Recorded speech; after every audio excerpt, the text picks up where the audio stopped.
You said that you love winning. What drives you more, the love of winning or the hate of losing? Maybe equally. You said that you love winning. What drives you more, the love of winning or the hate of losing? Maybe equally. Maybe both. I don't like losing, and I do like winning.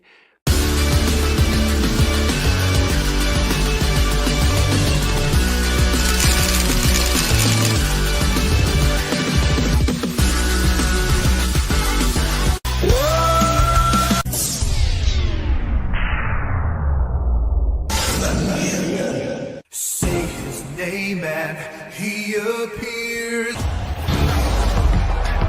This is a friendship that'll never ever end.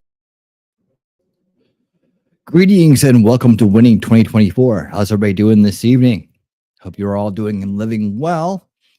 Thanks for being here, and off we go. Thank you to all of the Winner Circle members who support the channel on a monthly basis. Your support means everything. Thank you so much. And a special thanks to Shelly and Wolfram who support us over on Rumble as well. We are broadcasting live tonight on Rumble, YouTube, and BitChute. And away we go. All right. Let's say hello to the crowd. Say, Dana, how you doing? Good to see you. Thanks for being here. Scott, how's it going, Scott? Good to see you. Wolfram, thank you for dropping these links. Remember, when you're here, to always listen to the wolf. He knows what he's talking about. He wipes his paws, he lopes in, and he howls.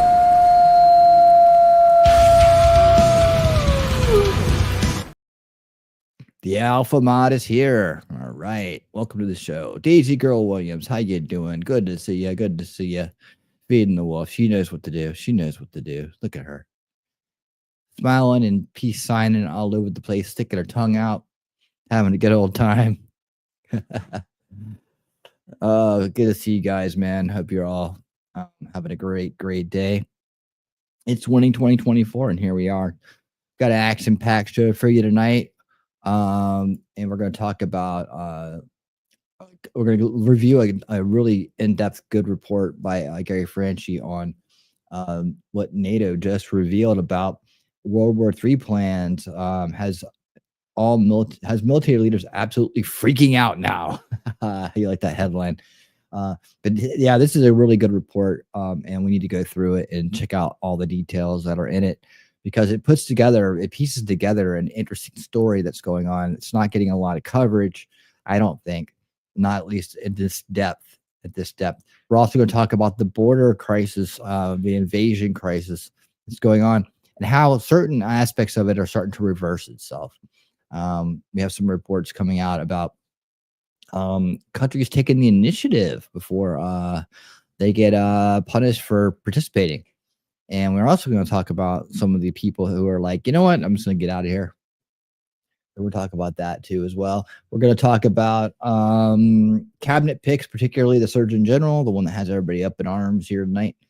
I'm going to save the Trump cases for tomorrow night. So we're gonna push those to tomorrow night. To Thursday night. Just because I think this NATO stuff is more important, and I think that the border stuff is more important, and we'll get back around to that. The other stuff, the lawfare, whatnot. We'll talk about that. We'll talk about some Promise Watch. We'll see about what's going to happen with these military individuals who made some bad choices. And let's see. We're going to look at a clip of Kamala being insanely weird. And yeah, that's going to be what we do tonight for the most part, and more. We'll talk about some other things, some Cope Watch. I got some Cope Watch going on, and all that. So that's what we're going to do. That's going to be it. And I'm happy that you guys are here to learn, grow, and enjoy with us. Absolutely. 100%. How's everybody going? You guys gearing up for Thanksgiving? It's only a day away, I guess, a day or two away. You guys getting ready for it? out there in the crowd. You may got any plans? They may gonna be around. I don't do anything on Thanksgiving, so I'll be around. Yep, that's right. Sure will. All right. Well, let's get our first story queued up since we're walking this one in. Let me give a thumbs up for this right here.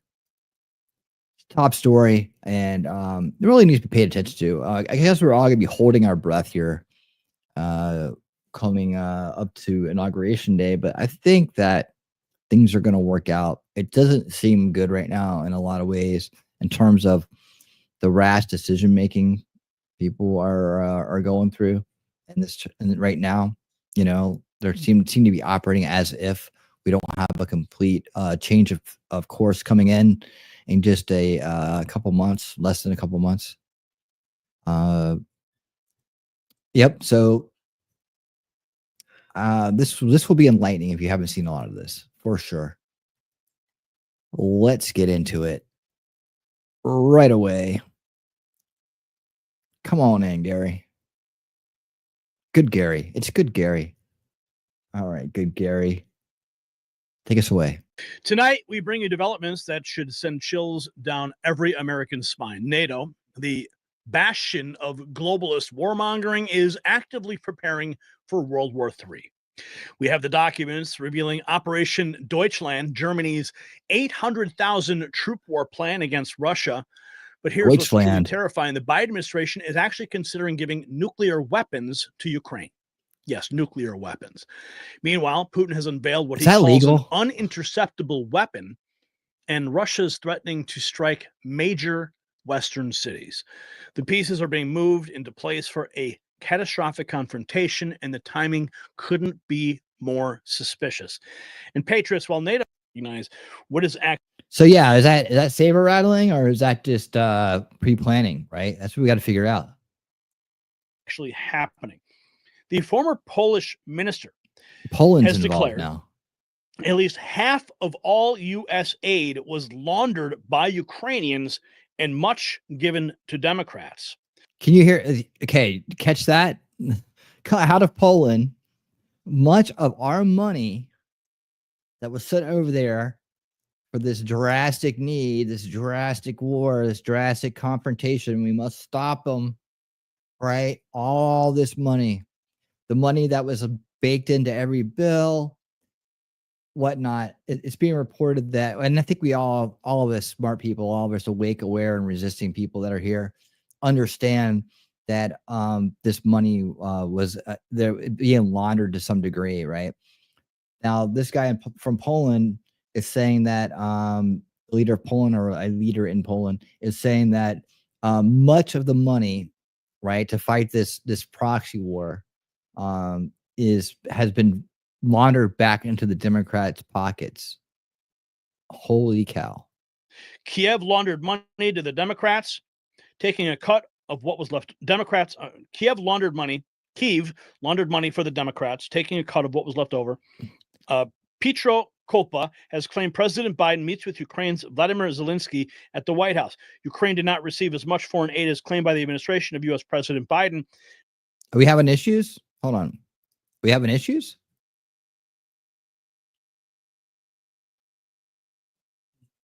What's up? What's up? We got is everything okay? What's wrong? What? Oh, okay, Scott, you all right, buddy? I'm having to stop and do a spot check here. Okay, yeah, I'm seeing everything okay on my end. What? All right. Okay. Real Nunya, is Ukraine nuked?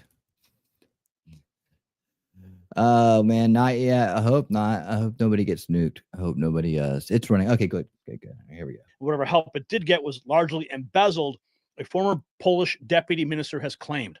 Up to half the funds that reached Kyiv was stolen by Ukrainian officials. That's what he has alleged. Wow. U.S. aid programs are a mechanism to write off large sums of money that finance shady systems under the Democrat Party's control. That's what he alleged. The incoming Trump administration could review government finances and discover the truth that Ukraine got very little compared to the amount mentioned in public statements. That is what Culpa has claimed. Wow. Wow. That's the truth. You know, they're going to run operations to try to muddy those waters.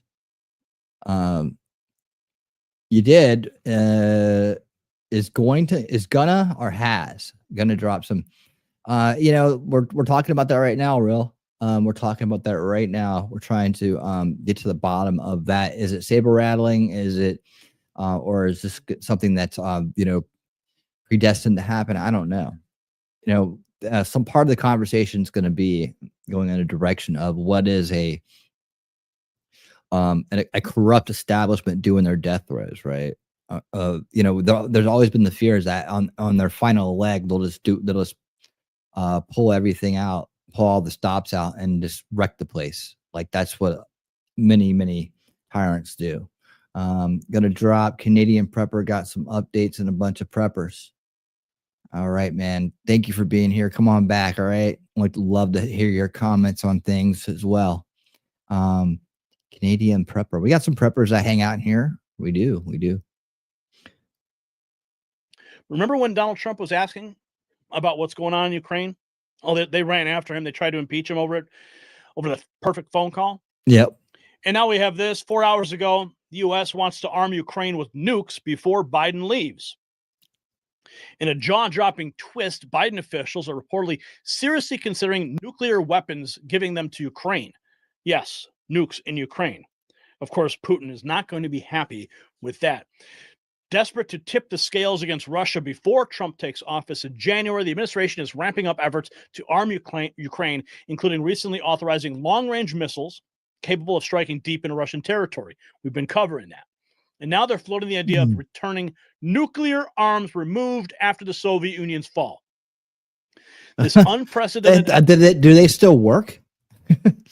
Escalation raises serious questions. Is this about aiding Ukraine or something more? And of course, Zero Hedge broke this story, and it is now getting some traction. 4 days ago, Russia threatened to attack a new U.S. base in Poland with advanced weapons. I wonder why.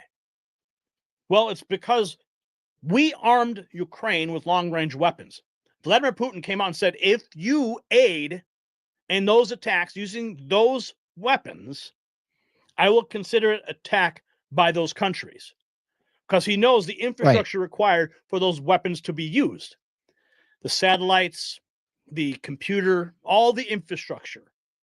It's not like you got Ukrainians sitting in a bunker who are helping aid these missiles. You have willing partners in NATO that are assisting in these missile launches. Putin sees that and says, no, we're not playing that game.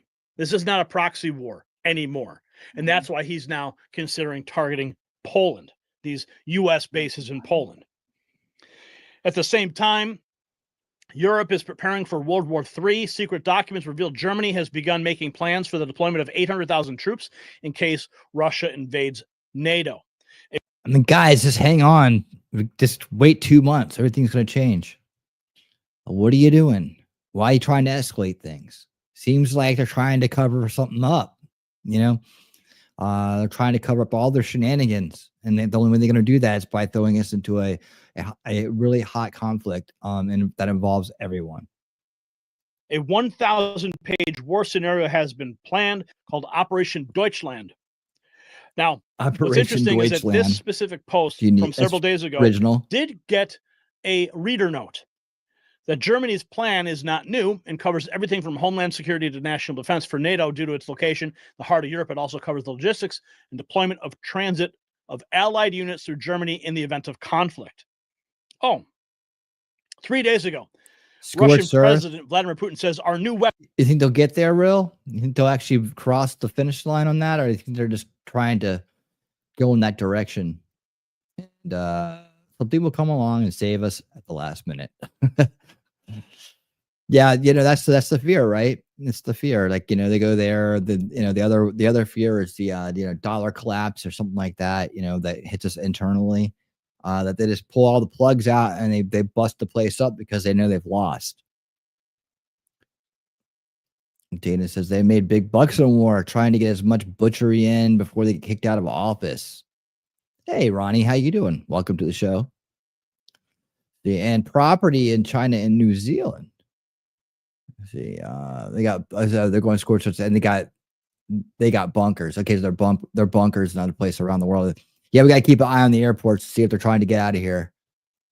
Take away their passports. That was their goal, to get into the Ukraine conflict, but they didn't have enough people on board. Well, yeah, they're trying to do it now. Well, you know what? We'll just keep giving them weapons of mass destruction, and we'll see if that somehow gets everybody involved. I don't know. It's a race. So they want it to deepen it on. They want it to depend on Putin and Trump. Yeah, and luckily Trump. I mean, hopefully Trump is working it, in the best way he possibly can behind the scenes to head this off. We don't want anything like this to happen. I think that if we can cross the finish line in January, that we'll quickly see this turn around, and it'll be a great thing, and it'll be a one of those things that people will will remember, and others will find a way to smear. But remember about Trump, and that he came in and stopped World War III. Because now they're making it really look like World War III. I mean, they haven't up to this point, and now it's really starting to shape up that way. And you'll see as this report goes on, more and more pieces are falling into place where it seems to be that way. And when you start to hear from people that you don't normally hear from, and what they're doing outside of America, what they're saying outside of America, it starts to look more and more like they really are trying to do something like this. But who would do something like that, man? Right? Who wants to promote a deadly world conflict? Very evil people is what my answer would be. Weapon can't be intercepted, and no one else has a weapon like this. All this is happening 5 hours ago. Russia makes a power move with Taliban talks. And when they say things like that, like, we got this weapon that no one can believe and no one can ever, is that saber rattling, or do they really have it? I always wonder about that too, right? You got march it out in a parade and show us on a little bit of a demo or something. I don't know. No, you have to wait and find out. Oh, okay. So we pull out of Afghanistan in a complete disaster, leaving a power vacuum, as well as all of our weapons there. All of our weapons that are now being retrofitted. Yeah. And what does Putin decide to do? He goes to hang out with the Taliban. Well, with the U.S. out of the picture, Russia is asserting itself as the dominant power shaping Afghan's future, while the West watches from the sidelines. Sergei. Yeah, I don't know if they're going to actually try to attack the U.S. U.S. soil. I mean, if they did, that'd be an automatic we're in kind of thing, right? The Biden regime is FA, fuck around and find out while they hide. We are their human shields unless Putin hits Ukraine or DC only. Yeah, not for long, man. You know what? The more they do now, the more they FOFA or FAFO, the worse it's going to be when Trump and team gets in. So let go ahead. I just don't think that they're going to. I think it's going to be I don't know. I really feel like it's going to be a bunch of talk at this point. And a bunch of, we're going to do this, we're going to do that. We're going to authorize this, right? Okay, you authorized it. Okay, doesn't mean it's going to get used. It's okay, you authorized it. Okay, we got this secret weapon here. Okay, you got it, but we don't know that you have it. But yeah, it can do amazing things. You don't want to screw around. So that's what we're going to try to figure out. Is it saber rattling, or are these real threats? Canadian preppers showed Putin targeting Paris, London, Berlin, and Krakow with their medium range. I think Europe has much more to fear. Yeah, in those areas, I saw that too, and I think it's in this report as well. So we'll get to see that again, the map and whatnot, and it's just again, we're trying to analyze for saber rattling, posturing, or actual threats. Shoigu, Russia's Security Council chief, held 4 rounds of negotiation with Taliban leaders in Kabul in display of Moscow's growing influence in Afghanistan. Poland. Afghanistan, seen as a strategic hub in Central Asia, was critical to U.S. counterterrorism efforts, but critics argue the chaotic withdrawal left the region open to rivals like Russia. That's just what I just said. Yep. This is a clear message. Afghanistan is now under Moscow's sphere of influence. Thanks, Joe. Yeah, thanks, We did it, Joe. We did it, Joe. Yeah. You did that. This You is what did happens that. when you have idiots running the country. Mm-hmm. Red Hat Minion Or says the evil satanic people. deep state cabal is in disarray, Pow. desperate because Trump is about to end them. That's why they're trying their hardest to drag U.S. or NATO into a full-blown World War III. Trump knows this. Putin knows this. Zelensky knows this. Peace negotiations is the kryptonite, and that's what we should be doing. It is. We should be praying for peace. We're keeping an eye on everything for you guys, tracking all these things, but at the end of the day, always pray for peace. At some point, right? At some point, Ukraine's got to realize they're being jerked around, right? And they got to get into self-preservation mode. Self-preservation mode. I mean, I don't think they're all into dying and being the, the place where everything goes down. I think they want out too. So hopefully they play it smart. And on the backside of this, we can go after all the people who were involved in the shenanigans, the money laundering. And I hope that produces a lot of very interesting names. Maybe people that we can't get other ways. We can get them this way. We can finally see those perp walks we've been wanting for decades now of the corrupt establishment being marched off to jail in disgrace, broken and exposed. Wouldn't that be nice? That'd be a great Christmas present, wouldn't it? That's what I want for Christmas. 6 hours ago, top NATO military chair warns business leaders to prepare for wartime scenario, according to New York Post. Okay, so they're warning people to prepare. Okay. Oh, we've got the video. Yeah, there's the map. He's gonna come back to that in a second. You want to see it? Here's the guy. This is the guy right here. This is the dude. Preemptive strike against Russia should be considered, NATO Military Committee Chairman says. A preemptive strike? Yeah, preemptive strike. Right? They want to. Oh, we should just go ahead and do it. Why not? Yeah. Thank you. And Ty did try it. Zelensky, Putin, Trump met for peace, NATO threw a grenade. Right. Because they're being puppeted, right? They're being used and abused to say, we got your back. But really, we're pushing you forward. We're pushing you into this the whole time. They're pushing you from the back is what they're doing. They don't got your back. They're pushing you from the back. That's what it is. These people are going to kill everyone. We hope not. Here's the video. Here he is. Listen to this guy. Over the past 2.5 years, I've been going around boardrooms, finance conferences, and even philanthropic institutions in Europe and America to persuade people to think about two questions. One, is my company or organization ready for war? And two, what can my company or organization do to prevent war? My company or organization. This guy is the leader of NATO. And he's been going around for 2 years asking these questions. Now, that last question might surprise some people. But if we can make sure that all crucial services and goods can be delivered no matter what, then that is a key part of our deterrence. Deterrence is much wider than the military alone. When it comes to great power competition, all instruments of power can and will be used. We're seeing that with the growing number of sabotage acts, and Europe has seen that with energy supply. We thought we had a deal with Gazprom, but we actually had a deal with Mr. Putin. No. And the same goes for Chinese-owned infrastructure and goods. We actually have a deal with Xi. 60% of all rare earth materials are produced in China, and 90% is processed in China.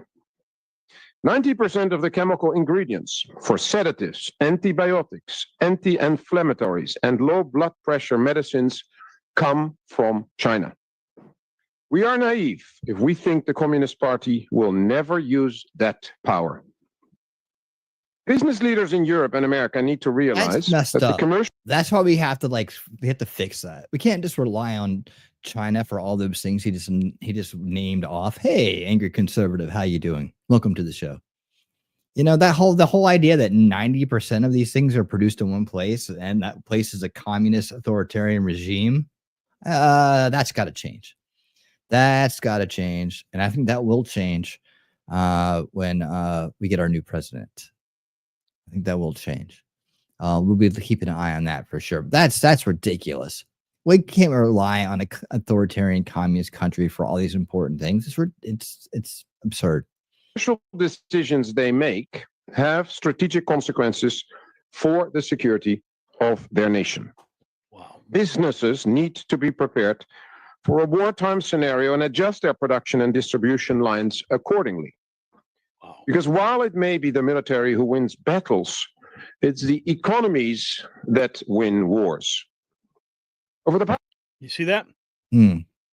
He's saying it. Get ready. Get your businesses ready.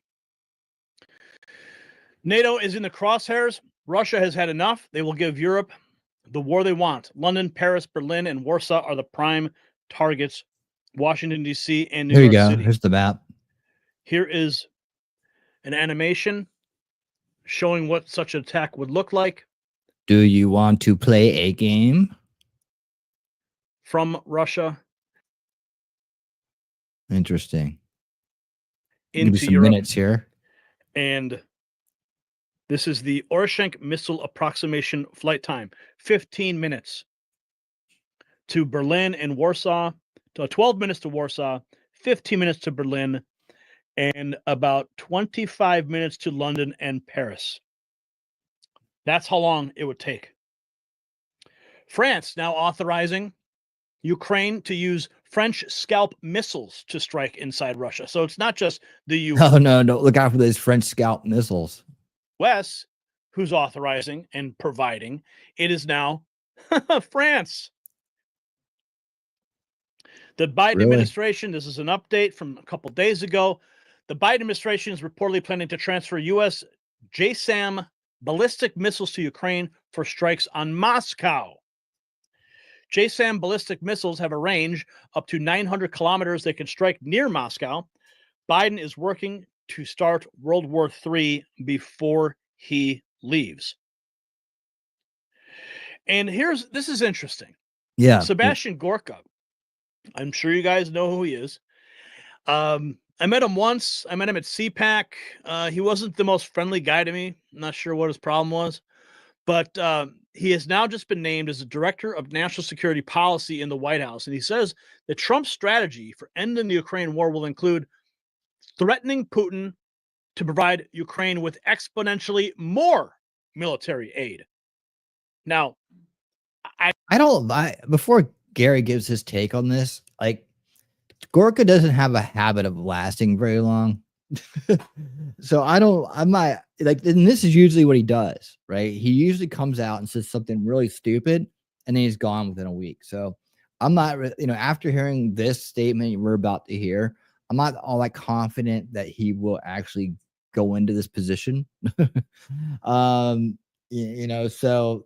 he can come across, he can be really smart sometimes, but then he says dumb shit like this. And I think he just, I don't know if he understands how the chain of command works or not. He seems to be a little bit rogue at times. But I don't know that he will actually see this position, though. I guess he's nominated for this for the time being. However, this is doesn't sound like something Trump would say. Let me just put it this way. I mean, I know the whole thing, like walk softly and carry a big stick. But is this really the angle that we need? Are you talking about the first time? He didn't know the first time. The first time he's talked about why he had so many staffing issues his first run, and he also said that this run's going to be completely different. I think we can tell by about 90% or 95% of his picks right now that that's the case. And that builds a lot more confidence, right? We're not bringing, it's the first run. The idea is, and I'm still going to trust him to make good decisions and then to, make sure that he keeps an eye on those decisions and take steps to to correct those decisions if they're not working out, right? Like, you can always say there's two beautiful words, "you're fired," right? That's something he can always say, and he's not scared to say it. So I'm okay with him, putting his initial picks in there and seeing how they work out. I don't think any one of them alone can screw things up. And I think if they do, they'll be fired, really fast and replaced. But yeah, the first time around, he wasn't ready for that. And I think we're going to see a big difference this time. So let's keep the faith here, the same faith that led us to elect him, and see some of these things through. That's where we are. That's basically what we're going to have to do anyway. So we might as well. Yeah, Trump doesn't want anything like that, though. Yeah. Hi, everyone. Hi, Heidi, listening. And I take practice. That's right. Good luck on that. Keep studying hard. We want an A+, all right? We need an A+ on that. Let's see. Okay, a little internal convos going on there. All right, good. Always good to have the crowd having a great time and connecting. But let's listen to the rest of this real quick. I'll give one tip away that the president has mentioned. He will say to that murderous former KGB colonel, that thug who runs the Russian Federation, you see, this is what I'm talking about. Like, that kind of rhetoric is not, I think, representative of how Trump would approach it. But maybe he sends somebody out like this to throw this out there, and he comes in a different angle, right? I don't know. It's a 4D chess thing, right? And of course, this could be just Gorka going rogue again and just shooting his mouth off, right? I mean, I'm not very confident in him. 100%. I'm not very confident in him to manage himself right. With you with that on that reel, but again, I gotta have, we put our consent and our faith in Trump to lead us out of this problem, and I'm going to give him a chance to do it. Yeah, like I said, Gorka does this. He does this. He comes out, he shoots his mouth off. He says things like this, and he gets fired over it.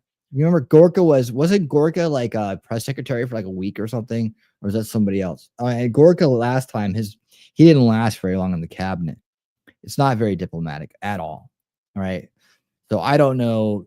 This is him. This is what he does. This is what he does. Gorka does this, and that's why he just usually ends up on the sideline talking about things and not getting involved. So. We'll negotiate now, or the aid that we have given to Ukraine thus far will look like peanuts. And that's stupid, right? Like we know that if it's all being laundered, right? If it's all being laundered and it's not really going to where it's supposed to be going, why would we send more of it there? I think the guys in the Doge department may have a few words to say about that. I mean, we just heard from the a prime minister of Poland or somebody very important in Poland saying it's an easily revealed case that this money is being laundered, and hopefully an investigation under the Trump administration will expose it fully and take action on it. That they've been saying again, they just don't care. They take our energy, they take our money, and this is a corrupt establishment, and they just abuse it, right? They take it and they put it in their own pockets, on the graves of other people and on the misfortune and on the trauma of others. And this is why we're fighting so hard to stop this shit. It's because that's what they do. So I don't buy this shit coming out of his mouth right now at all, and I question it. That's how he will force those gentlemen to come to an arrangement that stops the bloodshed. Yeah, I don't think so. I don't think that's how he does it at all. And so I really don't believe anything he said. And I think that he just shot himself in the foot. And I'm glad he exposed himself, because I doubt Trump, the last thing he wants to do is send more money to Ukraine. I doubt that very highly. So yeah, blowing it like, yeah, no, I disagree with you on that one. Pam Bondi's going to be badass, dude. She comes out of Polk County, Florida, and she's going to be badass. And Matt Gaetz didn't have the votes, so they kind of moved it. They moved that around, and I think Matt Gaetz will be able to be a special prosecutor or a senator in Florida. I think what I would do in this situation is, and believe me, I mean, we'll look at some more Pam Bondi stuff, but Pam Bondi is going to be a badass, and that's what it's shaping up to be. I don't see any reason why to doubt that, even though, at one time, a long time ago, she was supporting Jeb Bush, but quickly kind of moved away from that after Jeb, showed that he was just another chump, right? Of course, we knew that he was another chump. He's a Bush, but he was the governor of Florida, so she was kind of doing her thing there. But that's about the only mark on her record, and she's been an avid Trump supporter since. So I expect her to be very good at what she does. And but Matt Gaetz would have been great, but I don't know that he would have gotten in. And so, you don't have to confirm a special prosecutor. And so that could be a great role for him. I would like to see maybe Laura Trump go in as senator in Florida. Just more people we know we can depend on for votes. And so that can work out. And I think a lot of us out there that were doing the analysis on this concluded that, Matt Gaetz was kind of thrown out there as a pick to stir things up, but Pam Bondi is actually more experienced and probably going to be more of a bulldog than even Matt. So we'll see. We'll have to give it a chance, right? Yeah, I would say maybe I think he's getting better advisors. I think Vivek and is a better advisor to him than he's had in the past, and I think that having Elon around, a smart guy in the room to bounce things off of is good. We certainly didn't have the old guard there, the 216 crew. So Trump 2.0 is in effect. What about her red flag laws and COVID lockdowns? I don't know. Does that mean that she's an evil person and that's going to be the way she's going to do everything, and she's not going to go through and do the things she's been asked to do, the president? I mean, it could go either way. I mean, she made some decisions during that time. A lot of people made bad decisions during COVID. I mean, a lot of people did, including Trump, by the way. So that was a unique situation. That was a curveball at a left field. And most people didn't know what to do. Heck, a lot of Americans made bad decisions. A lot of individuals, a lot of manipulation going on during a time of mass trauma, a time of mass crisis. People are going to be dying left and right. You can't see this, you can't do that, you can't leave your house. We don't know what it is. It's on everything, right? It's on everything. Remember, they thought it was on every surface. People were freaking out and they were believing everything they were hearing. It's hard to judge people by that. I'm gonna see what they do now, and if they don't do a good job, I'm gonna say get them out of there. See, the Matt Gaetz story ended up being a CIA thing, and Matt was a victim of targeted extortion for money to free someone. Haven't heard of that angle on it, but I still think that he's going to be in there somewhere. Pam doesn't know the law at all, and the pedophiles she let go. She's the swamp. We'll see.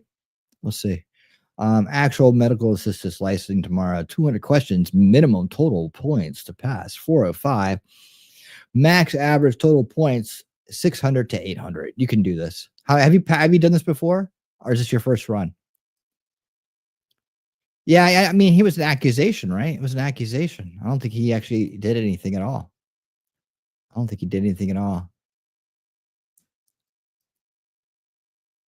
right, this is the wolf. I personally know Pete was fast. Helseg was fast tracked by CFR, was given free pass for all his promotions. He sucked and tortured people in Somalia. I don't know anything about that. But you know that from what? I don't know. Without getting too into the weeds here, I think Pete's gonna be pretty badass. He wants to unwoke the military. If that's all he does, then that's great. He's done a lot. His book, we're considering reading his book. We got 3. By the way, for all y'all who weren't at the Unrigged the Game last night, at the end of it, We read audiobooks there. We're finishing up Big Intel by J. Michael Waller. Phenomenal book. You should read that one, Rail. That's a great book. But we're going to be going we got 3 other books nominated right now for our next read. We were up to 4 books. This will be our 5th book coming up. And Pete Hecksmith's book, The War on Warriors, is one book as something to listen to and understand his perspective on what's been going on inside the military. But that's one book that's up for nomination. Another one is shit. I'm gonna have to pull it up now since I brought it up. Well, another one is A Propaganda Wars by Glenn Beck. I got a little piece on that I can play later. And the other one is it's Kash Patel's book. So, and that's kind of similar to the one we're just kind of finishing up from a different point of view, I think. Not without the history lesson, more about like up to date. Oh, Government Gangsters, right? But I'm also open to any other suggestions. I think all 3 of these books would be great. It just depends on what direction we want to go. So we can talk more about that later, but just this Pete Hegsmith got brought up. We'll get into it. All right, let's go on with the rest of this piece.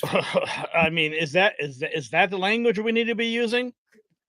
I mean, they're already talking about, sending nukes. What else could we be sending? I want peace talks. I don't know what the conversations being had with Sebastian Gorka and President Trump about this, but that's the only indicator we have of what's going on behind closed doors. And it is quite terrifying. Now, here we have Tucker Carlson talking about Tony Blinken running the White House. Listen to this. At NATO's direction, make no mistake, over 1 million Ukrainians dead now, or permanently maimed, an entire generation of young men wiped out, a country destroyed, and they're still trying to sell this thing. And then, of course, over the past few days, we've seen the madness that is unfolding in the White House, allowing long-range missiles to be used from Ukraine at NATO's direction. Make no mistake, anyone watching this knows that Ukrainians don't even know how to use these missiles.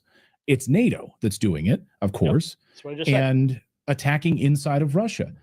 And then with add on top of that, the Biden administration now has okayed anti-personnel mines to be used, something they've long said, absolutely, we won't use. These are basically a lot of like the same pedal mines that are thrown into the ground in Donetsk and the Donbass region, and children go to the playgrounds and they find these little pedal mines that look like leaves. They pick them up and their arms are blown off or they're killed. And the Biden administration was absolutely against this. This was their stance. And now suddenly, within the past week, all of this has changed. So who the hell is running the White House? I mean, you've got, again, I know you're humble about this, but you've got amazing sources there. Like, Biden is not, who is running the White House? Like, who is our de facto president? Is it Antony Blinken right now? Is it Jake Sullivan? Who is doing this? Well, if you'd asked me yesterday morning, I would have said Tony Blinken, who has been running it since the beginning. But now I would say Satan, because I really think that you've got, dark forces in charge. I mean, is the Antichrist here?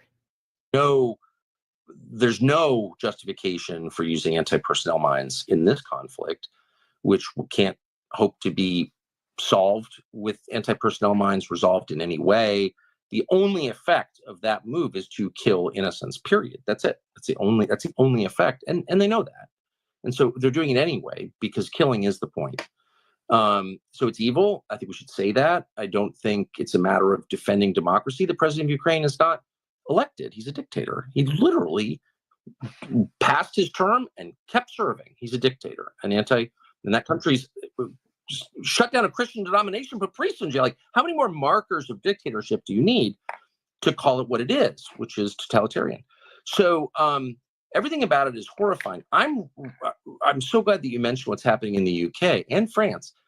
There's the complicity of Western European countries in this. Really, I hope books are written about it. But there's something about a dying empire, collapsing demographically. This is what I was talking about earlier. Totally pointless finance-based economy, no self-respect at all, nihilism rising. There's something about that mix, the final days of a dying civilization, that causes it to lash out in this kind of orgy of killing for its own sake. It's really the darkest thing I could. It's like you imagine Rome collapsing and the Vandals toppling buildings and having orgies in the streets and all that stuff.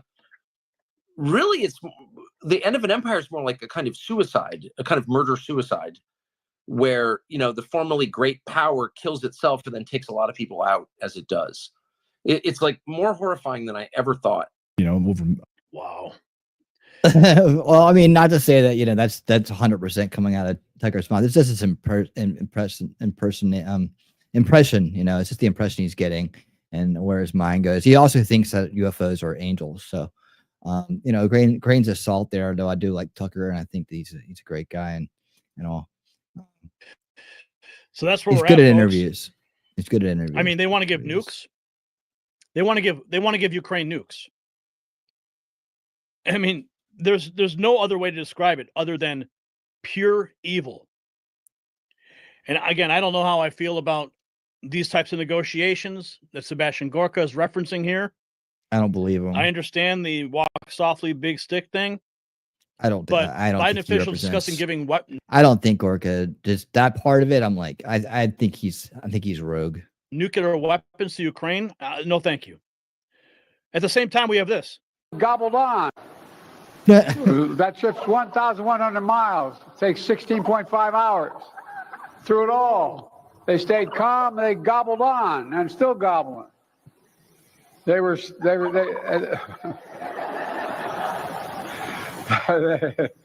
stayed nice listening to their favorite music, which apparently includes the song "Living on a Prayer." Yeah, we're all living on a prayer now. Jersey turkeys. So he's there. What? Pardoning turkeys at the same time authorizing turkeys. nuclear weapons, or the talk of it. He doesn't know. is He's like, being I did had. what? I did what? What did I do? The French doing their thing. This guy talking about telling businesses to prepare for war in Europe. Right. Preemptive strikes against Russia should be considered, according to a NATO committee chairman. These people are out of their minds. And the United Kingdom and France are now also in talks to deploy troops to Ukraine. So the evidence is undeniable, folks. From NATO's secret war preparations to Biden's reckless nuclear gambit, the globalists are pushing us towards the unthinkable. And Tucker Carlson says it best: dark forces are controlling the White House, deliberately escalating tensions before Trump retakes office. So the question, patriots, that we need to ask is, are we witnessing the deep state's desperate attempt to trigger a global conflict to prevent Trump's return?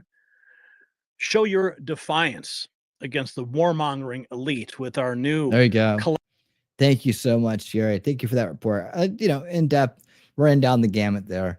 And good friend Gary Franchi, we had a great interview when he came over, and I appreciate him doing that and wish him all the best and a wonderful holiday season, Mr. Franchi. All right. So anyways, what do you guys think? Is NATO gonna go through with, are they gonna go through with this? They're gonna try to escalate this thing so high that it's inevitable?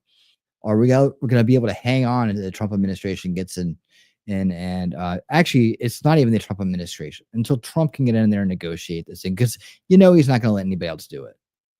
I mean, he's going to be the one that goes in there and is like, this is the deal. This is how it's going to go. This is what we're going to do.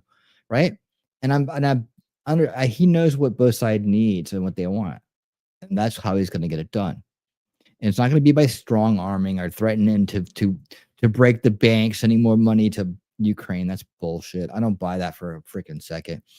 If that maybe that was put out there to be a swerve, I have no idea. But that's maybe that's something to let the neocons chew on. I have no idea. The Democrats to chew on so they'll shut up for a minute. I don't know. But I know that's not his style. When has he ever done something like that? He's more likely to put financial pressure on him from a different angle. But I would think that we know what Putin wants. He wants NATO to back off, right? And they want to make sure that Ukraine is not part of NATO, because that's the deal we made. Yeah, he was being reviewed, but he was being interviewed by Redacted, which is, I'm not sure why he'd want to go on that show, but maybe he knows Joe Morris or John Morris from their mainstream media days. I have no idea, but I mean, I guess they can do an interview.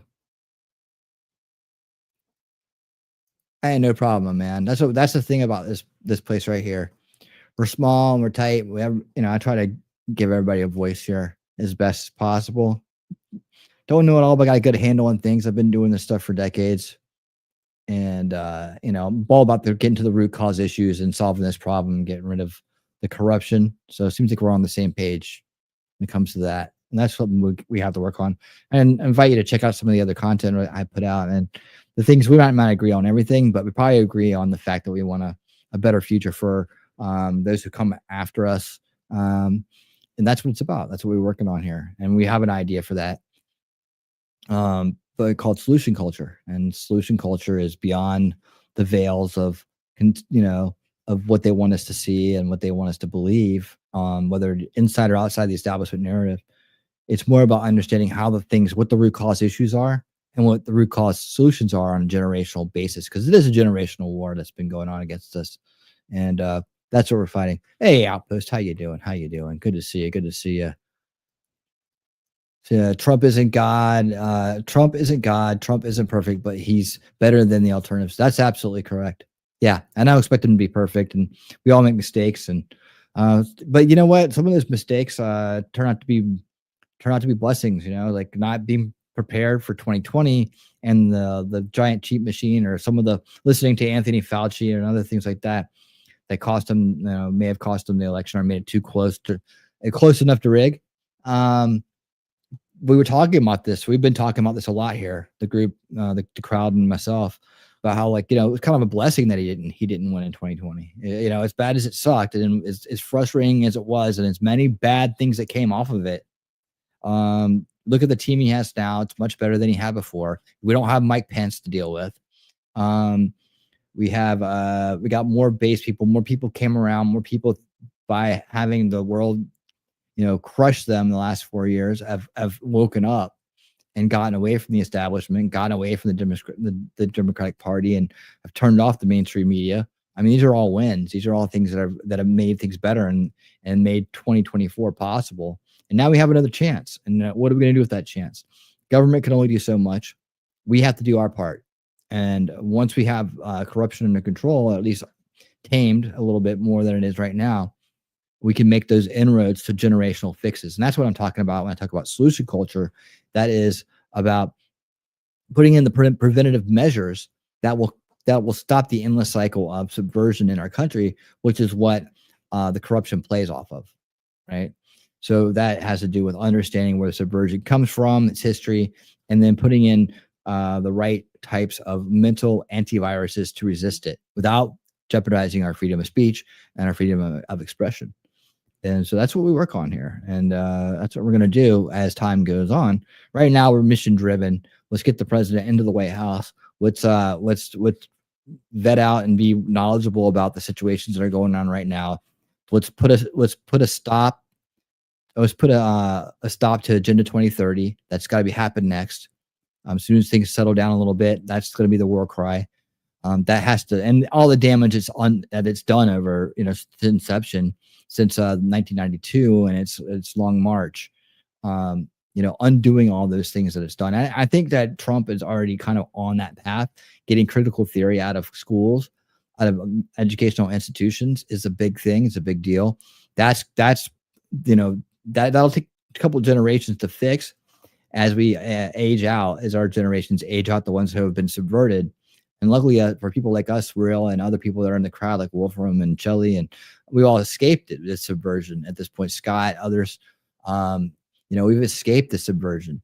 But a lot of people will never escape it. They'll always be trapped in the establishment narrative. They'll always be programmed with cultural Marxist ideology, whether they realize it or not. I'm not a communist, so it can't be that. Well, no, you got the ideas of oppressor in your head. You march to it. You vote for it. You stand by it. Yes, that's a subversion. That's a tragedy of your demoralization, as Yuri would say. And so, that stopping the damage done by cultural Marxism, and putting an end to that, and stopping Agenda 2030. Those are our two next objectives. And on the tail end of that is the implementation of solution culture, which is, fairly simple. It just takes it's simple in idea, but it's massive in scope. Getting the trivium education back into schools, teaching kids logic and reason at a younger age, and to resist logical fallacies and false premises. These are the things that cultural Marxism and ideological subversion rely on being prevalent in the society in order to procreate itself, in order to consistently mind control more people with information, right, and narratives. That's what it's about. So that's what we're about. So happy you're here, Mr. or Mrs. Real None of Your Business. Seems like a dude. So I'm gonna say dude. I'm from the beach. A dude is whatever I want it to be when I say it. So there you go. All right, man. Thank you so much for that, and thank you for guys for all your comments and all your input during that segment there. Hopefully we can resist any further escalations. I will keep an eye on it. Geopolitical watch is on, as all of these watches that we do are on. But let's move to our next topic for the evening. That's a border watch, right? Border watch, invasion watch, border crisis is the way my playlist is labeled. But it's really, hey, Count, how you doing? I saw you popping in there with your popcorn. What's going on, my man? How you doing? Oh, thanks. I appreciate that. Thank you so much. Thank you so much. Everybody say hello to Real. Thank you for being here. Just saw this last week. Something changed in momentum. I can't quite put my finger on exactly what it is though yet. Momentum change. I don't know. I'm still feeling pretty good about momentum. It's like maybe holiday season. It's going to be like a little bit slow. Oh, you got to keep an eye on the slow times though. You got to keep an eye on the slow times and try to pull some shenanigans there. But this might lift up the spirits though. Next couple pieces are about the border, but let's go back for a minute and bring an old schooler in and to talk about the fact the establishment just doesn't care, right? Well, this is more than that. This is about the border as we lead into our border watch segment.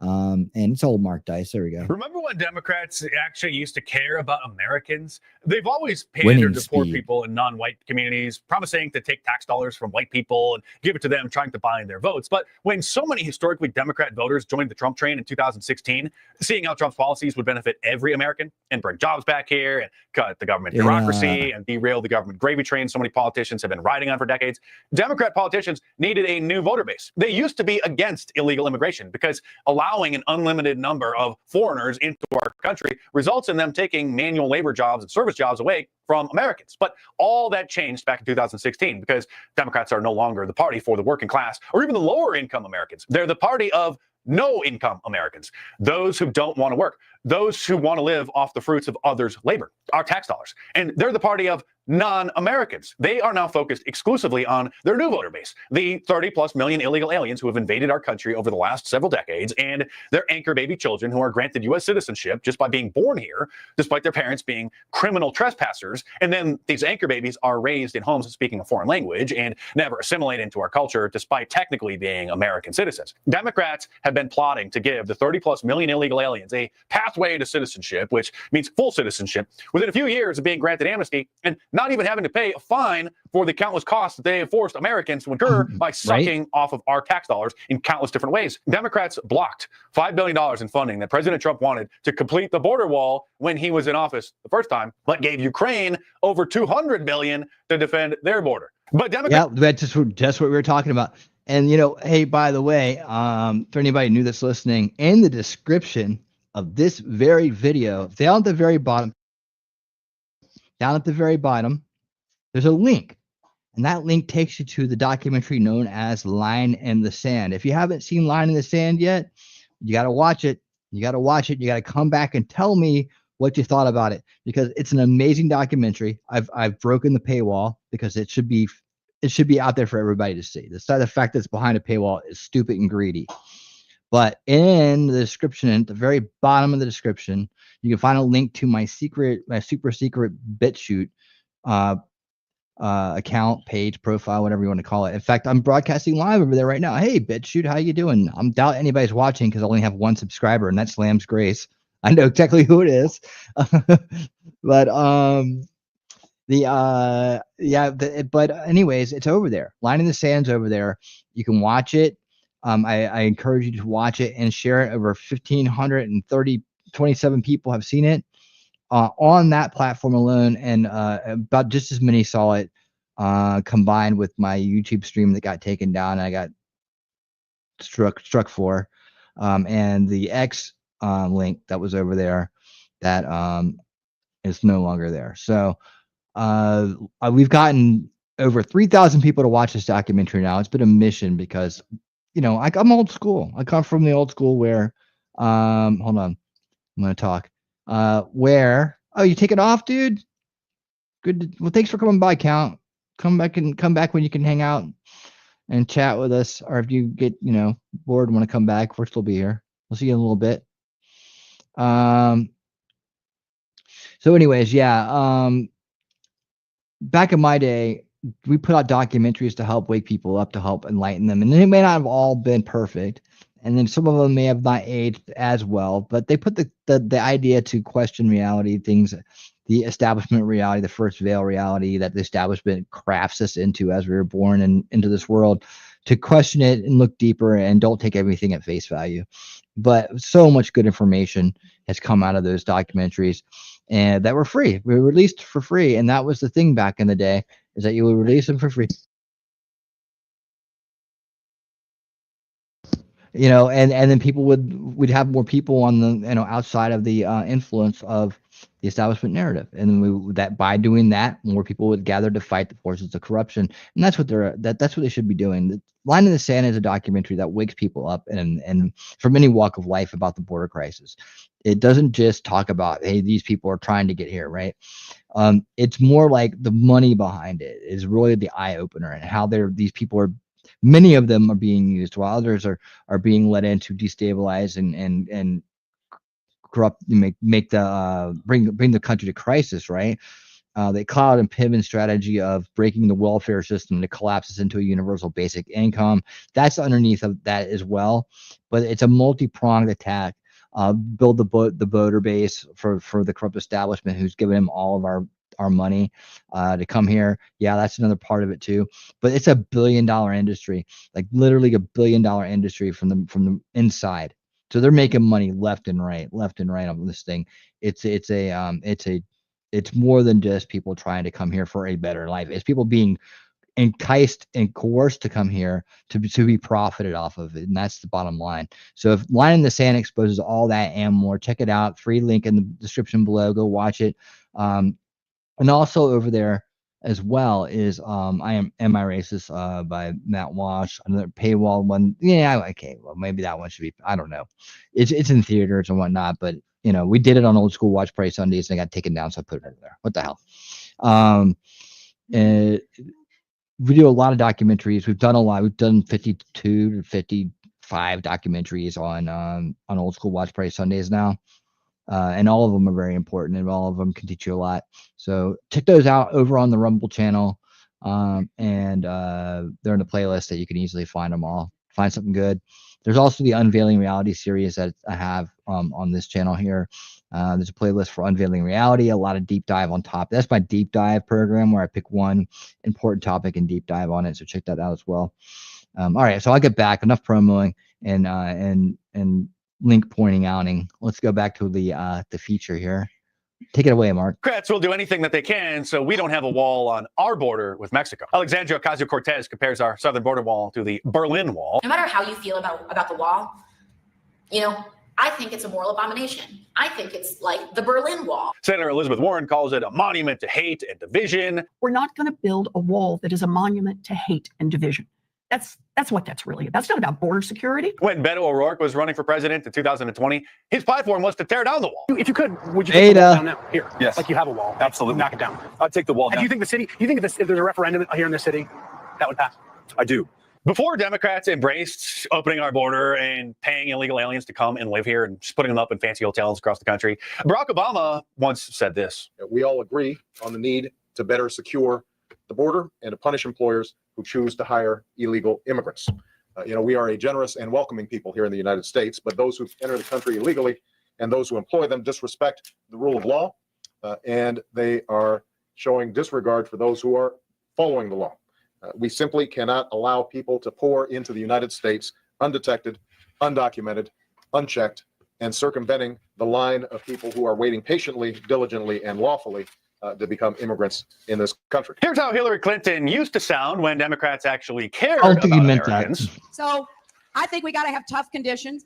Tell people to come out of the shadows. If they've committed a crime, deport them. No questions asked. They're gone. If they Again, bullshit. I don't if believe they've any been of these people. working and are law abiding, we should say, here are the conditions for you staying. You have to pay a stiff fine because you came here illegally. You have to pay back taxes, and you have to try to learn English, and you have to wait in line. Election rhetoric. She didn't mean shit, any of it. Years later, when campaigning for the 2016 presidential election, she miraculously admitted this. Hi, Secretary Clinton. I was wondering what you think about like securing the Mexican border with some of the illegal immigrants that come in. Just wondering. Well, look, I voted numerous times when I was a senator to spend money to build a barrier to try to prevent illegal immigrants from coming in. A And barrier. I do think you have to control your borders. The wall had become a dirty word since it was a major part of Donald Trump's campaign platform. So she called it a barrier instead. But early in the 2016 presidential race, Democrats weren't yet ready to pivot to their current no border policy. Senator Chuck Schumer, one of the most powerful Democrat senators in Washington, once said this about the issue. When we use phrases like undocumented workers, Memento, what's up? We convey a message to the American people that their government is not serious about combating illegal immigration, which the American people overwhelmingly oppose. If you don't think it's illegal, you're not going to say it. I think it is illegal and wrong, and we have to change it. All that has changed, though. Democrats now deem the term illegal alien to be on par with the dreaded N-word, and they're doing everything they can to cater to the illegal aliens, even allowing them to vote in some local elections. Go fact check that. You'll see for yourself. The federal government only allows U.S. citizens to vote in federal elections, and all states only allow citizens to vote in statewide elections. But it's more complicated for local races. Ballotpedia lists 17 municipalities that allow non-citizens to vote. 17 municipalities. Of those, a verifying analysis found 13 permit some undocumented immigrants to vote in certain local elections, including D.C., San Francisco, Why would you do Oakland, and 10 municipalities in Maryland. So, yes, undocumented immigrants are allowed to vote in some local elections. There's something else at play here as well. They want to brown your small town. This is part of their diversity agenda. Diversity being a code word for anti-white, but you're not supposed to talk about that unless you support it. You can mention it if you do so with enthusiastic support. And while every non-white ethnic group can openly work towards increasing their numbers and becoming a majority group and gaining political power, if you're white and you even hint that you may want to keep your numbers up and maintain the ethnic makeup that America was founded on, or maintain your white European ethnicity for your children and grandchildren, then of course you're going to be called a white supremacist and an anti-Semite. And while Democrats love the flood of illegal aliens into the U.S., what they really love is them invading Republican border states like Texas, Arizona, and New Mexico, which have historically been red states but are shifting purple and blue because of the huge numbers of illegal aliens arriving.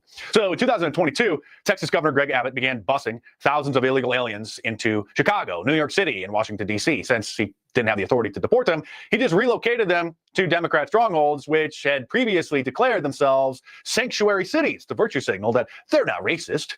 New York City Mayor Eric Adams immediately denounced the action, saying this. This issue will destroy New York City. Destroy New York City. We're getting 10,000 migrants a month. Now we're getting people from all over the globe have made their minds up that they're going to come through the southern part of the border and come into New York City. Right. That's more heated rhetoric than any Republican politician had ever said about the invasion. And if a Republican had said that, then they would have been labeled a Nazi white supremacist for the rest of their life. And then Eric Adams was later indicted on some trumped-up charges to make him shut up because, well, he was causing what the Democrats call election interference. Lori Lightfoot, Beetlejuice, the then mayor of Chicago, said that the city was completely tapped out and they had no more space after just a few busloads of migrants arrived from Texas. The mayor of Washington, D.C., another Democrat, declared a public emergency Then Florida Governor Ron DeSantis one-upped Governor Abbott and flew 2 busloads of illegal aliens to Martha's Vineyard, the wealthy island community in Cape Cod off the coast of Massachusetts, There you go, where the Obamas bought a $12 million estate to retire, and all hell broke loose. The residents called the National Guard, and the illegal aliens were removed from the island within 48 hours. Wow. They couldn't handle the 50 migrants, local officials said. Yeah, don't do it to, you know, rules for thee, but not for me. Even though it was the end of summer and there were plenty of empty Airbnb rentals available for them to stay in, and all the rich Democrats who live there have an extra 3 or 4 bedrooms in their mansions. The point was clear. They didn't want illegal aliens in their community, not even a few dozen of them. Meanwhile, there were 5,000 a day, every day, pouring across the southern border into Texas, New Mexico, Arizona, and California at the time, overwhelming countless communities in the Southwest. An ongoing problem that has been allowed to continue for years. Democrats are liars and hypocrites. The moment they're given a taste of their own medicine or have to live by the policies they demand others accept, then they completely freak out and spin up excuses for why they want diversity for thee, but not for me. If you like my serious monologues like this, then you'll love reading my books. So order my latest, The War on Conservatives, in paperback from Amazon.com, or download the ebook from any of the major ebook stores, Kindle, iBooks, Nook, or Google Play. My books are a lot more in-depth and hardcore than my videos, which I have to tone down a little bit for obvious reasons. So if you want my complete uncensored analysis, along with nearly 1,000 footnotes, sourcing all of the material, which makes not just a very informative read, even for those who keep up with the news, but also a valuable resource to give to others to help wake them up as well, then head on over to Amazon.com or click the link in the description below and check them out. Yes. He's a really good writer, man. He really is. He does a meticulous job of media analysis. I do like his books. I've read quite a few of them. So despite what his does on YouTube, when he's got the author persona as well. All right, next up, here we go. Indications that the U.S. border invasion crisis is starting to reverse itself. Coming up right now. I think there we go. Okay. All right. With Mexico and Canada are both starting to stop the flow of invaders from their borders. They seem to have jumped into action at the idea that Trump is going to slap a $25 tariff on all products coming from Canada and Mexico unless they do their part. And in that, let's just pull this article up here, ground the news, and let's see which one's work here the best. Let's get on the middle.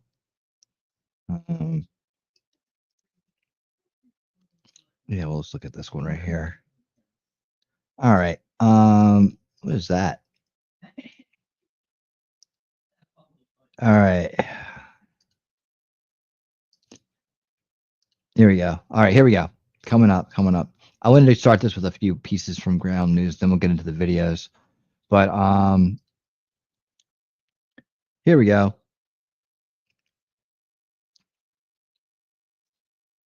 Trump threatens to impose sweeping new tariffs on Mexico and Canada and China on first day in office. In China, too. Nice. New York President-elect Donald Trump threatened to impose sweeping new tariffs on Mexico, Canada, and China as soon as he takes office as part of his efforts to crack down on illegal immigration and drugs. He said he would impose a 25% tax on all products entering the country from Canada and Mexico, and an additional 10% tariffs on goods from China as one of his first executive orders. The tariffs, if implemented, could dramatically rise prices for American consumers, maybe, but the value of money goes up or anything like that, then it wouldn't be negatable on everything from gas. Yeah, I don't know. I think we're going to get our own gas, guys. This is getting from the AP, so it's going to be spun into, their point of view.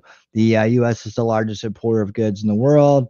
With Mexico, yes. I mean, Mexico, China, and Canada, it's top 3 suppliers. Well, yeah, what do they get from us, right?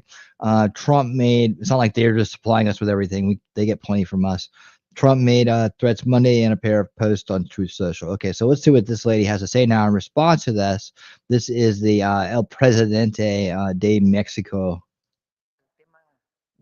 Quiero compartirles a ustedes, a todos los que nos ven, una carta que el día de hoy estoy enviando al presidente electo Donald Trump. She says she likes Trump. He's very handsome. Whoops, sorry. Vendrá otro en respuesta.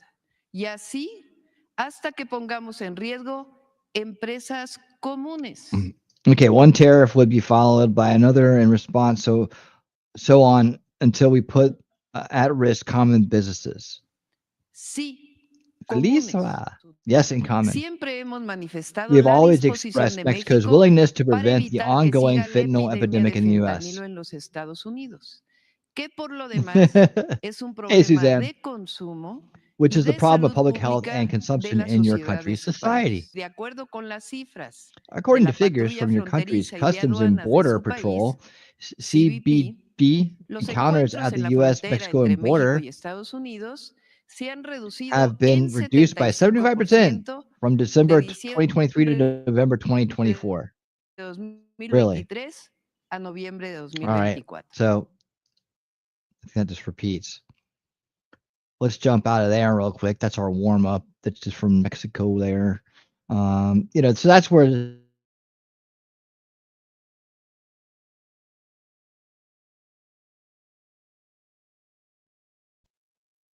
there we go. And Buddha boom, Buddha bang, bada bing, Buddha bang. Last night, Donald Trump announced he would be imposing a 25% tariff on Canada and Mexico and a 10% tariff on China. Hold on. Let me I think this is better. All right. Unless certain demands were met. And instantly, the left is losing their mind. Liberals are screaming, and they're posting this meme where Tom the cat from Tom and Jerry is putting a shotgun through a mouse hole, and it comes out and points at him. And I think this epitomizes the short-term thinking of the left and why their ideology and worldview will lead this country to destruction. Ladies and gentlemen, first, many have argued the tariffs are never going to happen. We're not going to let it happen. The purpose of the tariffs is a negotiating tactic. And guess what?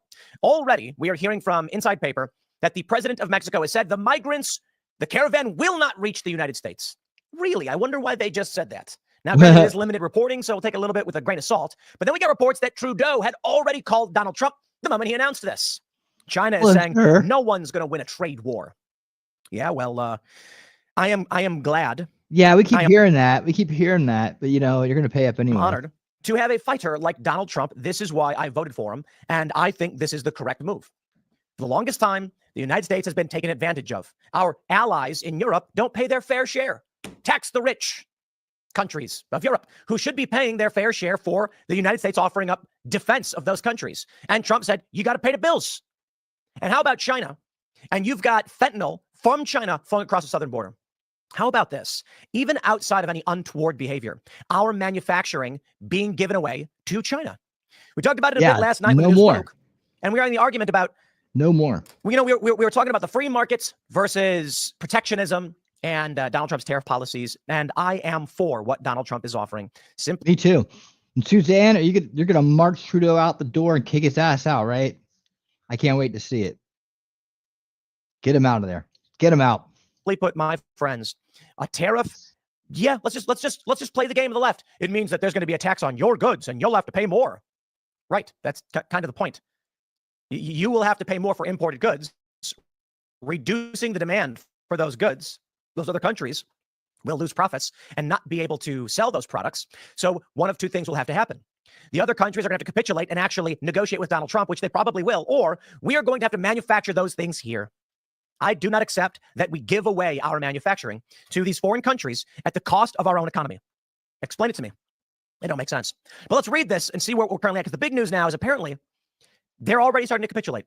And I think Donald Trump has already won. And I don't know if the tariffs are actually going to happen. Before we get started, my friends, head over to CastBrew.com. Yeah, so what he's saying is like, we might not even have to go there because they know he'll actually follow through with his words and he'll do it.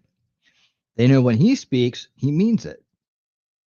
All products entering the country from Canada and Mexico on Monday, as well as an additional 10% tariff on Chinese imports. Quote, as everyone is aware, thousands of people are pouring through Mexico and Canada, bringing crime and drugs at levels never seen before, wrote Trump in a Truth Social post. Right now, a caravan coming from Mexico composed of thousands of people seems to be unstoppable in its quest to come through our currently open border. He says, on January 20th, as one of my many first executive orders, I will sign all necessary documents to charge Mexico and Canada a 25% tariff on all products into the United States and its ridiculous open borders. This tariff will remain in effect until such time as drugs, in particular fentanyl, and all illegal aliens stop this invasion of our country. Both Mexico and Canada have the absolute right and power to easily solve this long simmering problem. We hereby demand that they use this power. And until such time that they do, It's time for them to pay a very big price. In another post, Trump also pledged to impose a 10% tariff on China for failing to put drug traffickers to death. Quote, I don't know if it's, I can't stand the corporate press because Trump did not explicitly state, you must do this, though you can interpret it that way. I think the fair reporting would be just to read his statement and then offer up the point of view on what he's saying. Quote, I've had many talks with China about the massive amount of drugs, in particular fentanyl, being sent into the United States, but to no avail. Representatives of China told me they would institute their maximum penalty, that of death, for any drug dealers caught doing this. But unfortunately, they never followed through, and drugs are pouring into our country, mostly through Mexico, at levels never seen before. Until such time as they stop, we'll be charging China an additional 10% tariff above any additional tariffs on all of their many products coming into the United States of America. Thank you for your attention to this matter. I love it. Now, let's clarify. First of all, death penalty is wrong. I don't agree with it. I certainly don't think China's going to do it right. If you can argue anyone could, I doubt it. But Trump did not literally say, I am going to impose a tariff on China until they start killing drug dealers. He said they had come to me and said they would do this thing. They never did it. So until such time as these drugs stop, he did not literally say until they kill these drug dealers and give them the death penalty. If someone comes to me and says, here's what we're going to do to alleviate the problem of the termites coming in your house, we're going to kill them all. I say, okay, well, all I know is get rid of the termites. If they then say, well, we came and, we brought work in or whatever company and we were unable to deal with the termites, I'd say, look, I don't care how you deal with it, right? That is not me implying that the insects must be killed. I am not implying anybody's an insect. I'm using this as a metaphor. Donald Trump did not tell China to do anything. This is what they do, okay? These are the games they play. Here's where we're currently at and why Trump is announcing these tariffs. Migrant caravans multiply on Mexico's southern border due to fear of Trump. Ah, yes, fear of Trump. Evil. All of these people, evil. This is what evil looks like.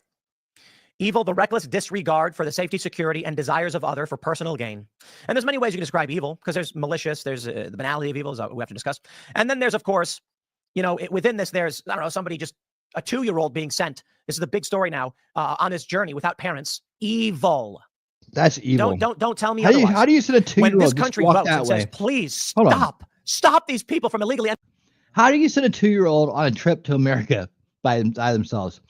Just follow the people. There's just no way. There's no way they could not make it.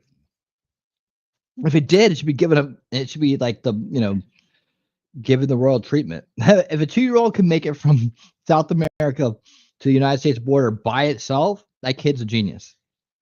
That kid's special. We put in this freaking space program. Given to Elon. Here you go, Elon. It's for you. One more. Just one more. You'll love him. He's super smart. Entering the country. We've got crime like the death of Lake and Riley and many others. We've got the black community in Chicago saying we're being replaced. I can't believe they're saying that. The people of this country are begging for border security, and these people with smiles on their faces say, we don't care what you want. We will take it from you by force. That's evil. That's evil. So how do you stop it? We can secure our border. We can send down National Guard or whoever we need to say, you cannot illegally enter this country. We have a port of entry, and we welcome all immigrants. Trump's. Yeah, I'm tired of that. I'm tired of it. No, once you watch the line in the sand, you realize that no, we don't welcome all immigrants anymore. We don't. That's stupid. The whole idea. And if you look at the where the world's going with AI and robotics, right? We don't need to fill jobs.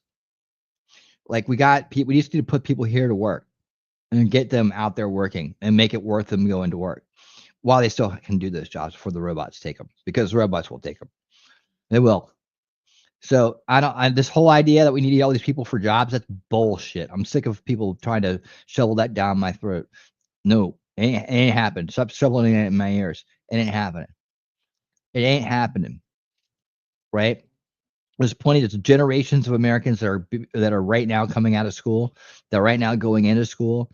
There's generations of Americans all over the place that need jobs, that are going to need jobs in the future. No, we need highly capable, and we need the right kind of people to immigrate to our country that are going to be educated and want to take high level jobs.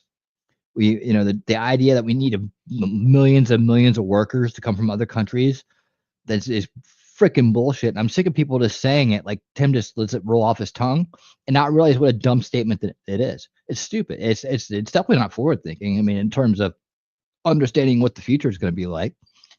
I'm just sick of it. We need to shut our borders for at least 3 to 5 years. shut them completely. Visa, work permit, education, sure. Anything else? Nope. Nope. And it's going to take a long time to get people that aren't supposed to be here out of here. Some of those people are going to get to stay because they've actually made good use of their time. Like the lady who owns a restaurant in Springfield. You know, why should she leave when she's being productive and seems to be acclimating to the society, right? When she was brought here on those premises, she's not just sitting around living off welfare. I mean, it didn't seem fair to ruin her business over that, right? So some people are going to get exceptions to the deportations, and they're going to get sponsors, but from other Americans to do so, I guess, or something like that. You know, saying we need them. That's bullshit. We need to have more kids. We need to have a world where we feel good about having more kids. We can afford more kids of our own, right? We need to be understanding about the fact that the future is going to be very technologically advanced. And unless you can fix computers and fix robots and do shit like that, we're not really going to have a use for you, because now we're going to have a whole bunch of other people from another country living here off welfare because there's no labor jobs for them, right? And so, but what you got this nice welfare system, they'll take care of you, right? We don't need that. We don't need it. I'm sick of people saying it. I'm going to call it out every time. We're getting a new guy that wants mass deportation. All right. I hope so. Canada, save Canada. Canada needs our help. Save Canada. Don't blame Canada. Save Canada. We need a moratorium on immigration, maybe 20. Yeah, see, that's what I'm saying. A moratorium, right? We need a moratorium. We got another age upon us as well. I mean, the AI and robotics age is coming so fast, you can't even believe it. I mean, we already got robots, drones, and an AI that can plow a freaking field and pick fruit and sort fruit and cause less damage and cost less money to do it, right? So that's already here. It's just rollout time. You know, you don't need these people to come pick berries or do whatever in a field. You don't. What they need to do is go back to their countries and do it there, right? And they need to go back there and learning what they've learned from here and take that back to their countries to make their countries better places to live. And then we could help them in very benign ways, not sadistic ways, not, you know, sneaky ways, not neoliberal ways, not neocon ways, but just exporting good ideas and giving support to companies from other countries that are doing things the right way, right? Showing the value and the benefit of getting on board with liberty and freedom is the way to inspire it to happen. So that, you know, I think there's ideas there, but the one thing we don't need, and when Monto Mori's got this right, is we don't need people, and we're not like, oh, come here, and I'm sick of the line. I'm sick of the freaking line. He just rolled off Tim's back. I like Tim. I'm not giving him a hard time, but he said it so many times now, it rolls off his tongue. Oh yeah, come here legally and lawfully. You know, no. Actually, don't. Actually, wait. We need to wait. Get educated. Find ways. But you know, all this asylum seeking bullshit gotta stop. And just okay, we need tens of thousands of millions a year. Nope. Very select few. It just needs to be a top level applicants, top level, you know, and then the top level applicants should get an education and go back and help their countries. I mean, let's teach people how to help heal their own countries. You know, in every way, shape, and form. I'm behind that 100%. Anything that could help humanity be better for them and better for their children, and start a generational cycle of positivity for them is I'm on board with. But you know, telling them all to come here, I'm done. All right. Even said I want them to come, but they got to come legally, and I completely agree. But these people who would march in massive hordes to break our laws and spit in our faces, they're despicable and they're evil. Exemplified. Okay, I don't agree with that. They're despicable and evil either. I mean, they're useful idiots. They're being used. You know, they're being abused. They're abuse victims and criminals mixed in with them. That's the way I see it. And doesn't mean I want them to stay or I'm going to give them a pass. But I don't think they're evil. The UN and the corrupt establishment of the United States of America has been encouraging these people to come here. They've been dangling nice, shiny carrots on hooks right? Come on, come get the carrot. Come get the yummy carrot. And, carrot, it's a carrot cake. It's sweet, right? Come get your yummy carrot cake. And then you got the UN. We've done the research. We've watched the documentaries, not just Line in the Sand, but the Muckrakers documentary, which is extremely important. It's pinned to the top of my my Rumble profile, right? Which takes the walk through the Darien Gap with these people, and shows the UN there the entire time. The agenda 2030, the 2030 agenda in action, flooding our country with immigrants, and incentivizing and helping them get here. Not saying no, you don't want to do this, go back. Saying no, here's a map, and here's everything you're gonna need, and here's a bunch of instructions, and here's an app for your phones when you get there. This is what you do. Here's how to game the asylum system. Everything's laid out for them by the corrupt globalist establishment, right? Who's trying to break us this way, right? So no, they're being abused. A lot of women and children are mixed in there. They're being abused. And when they get here, they're being abused even more. Shuttling children day and night, making a profit, $1,000 a kid, paying security guards hundreds of thousands of dollars to guard facilities, to keep their mouths shut about what's going on inside.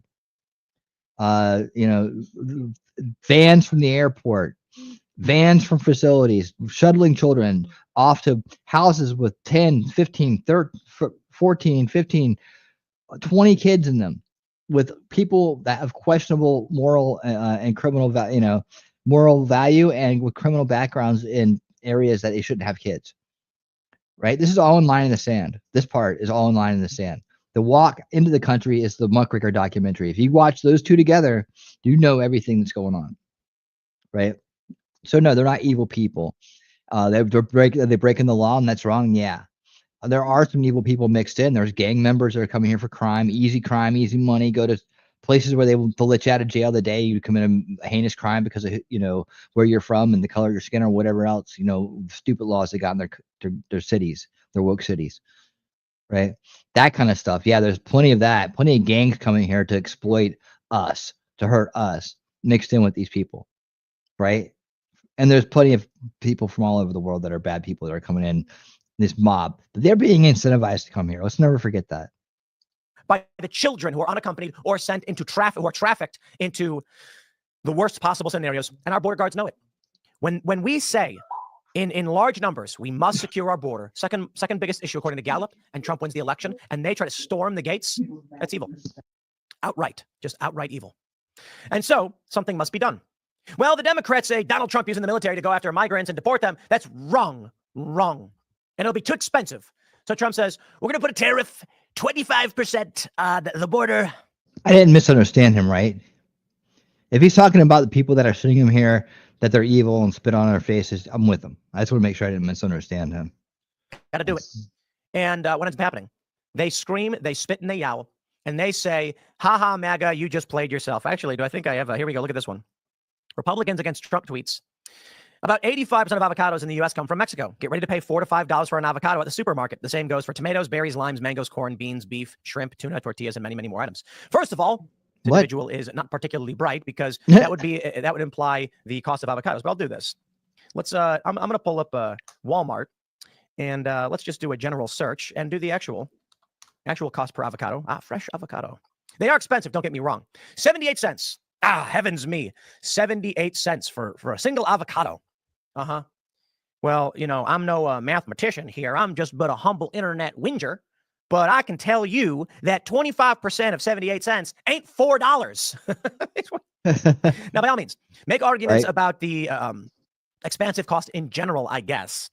But if, let's just put it simply, if $100 worth of avocados it's not an excuse. That's I don't care what it is. It's not an excuse. Right. So your avocado may cost you about, 92 cents. Yeah. Okay, I guess. It depends on where you are. But first of all, sure. Are people really going to complain about this? Berries, limes, mangoes, corn, beans, beef? Sure. Hold on. Prices could go up. Prices would go up under tariffs. This guy T-Pain says, congratulations, MAGA, you played yourself. Just these people, their brains, they do not work. They do not work. They don't work. It's really difficult.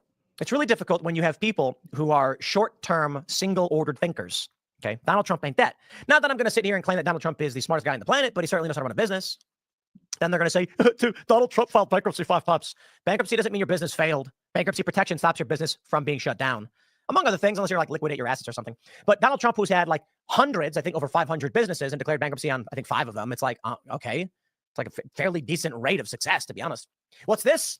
The Inside Paper reporting Mexican President Sheinbaum says migrant caravans are no longer arriving to U.S.-Mexico border. Gee, I wonder what convinced her to say such a thing.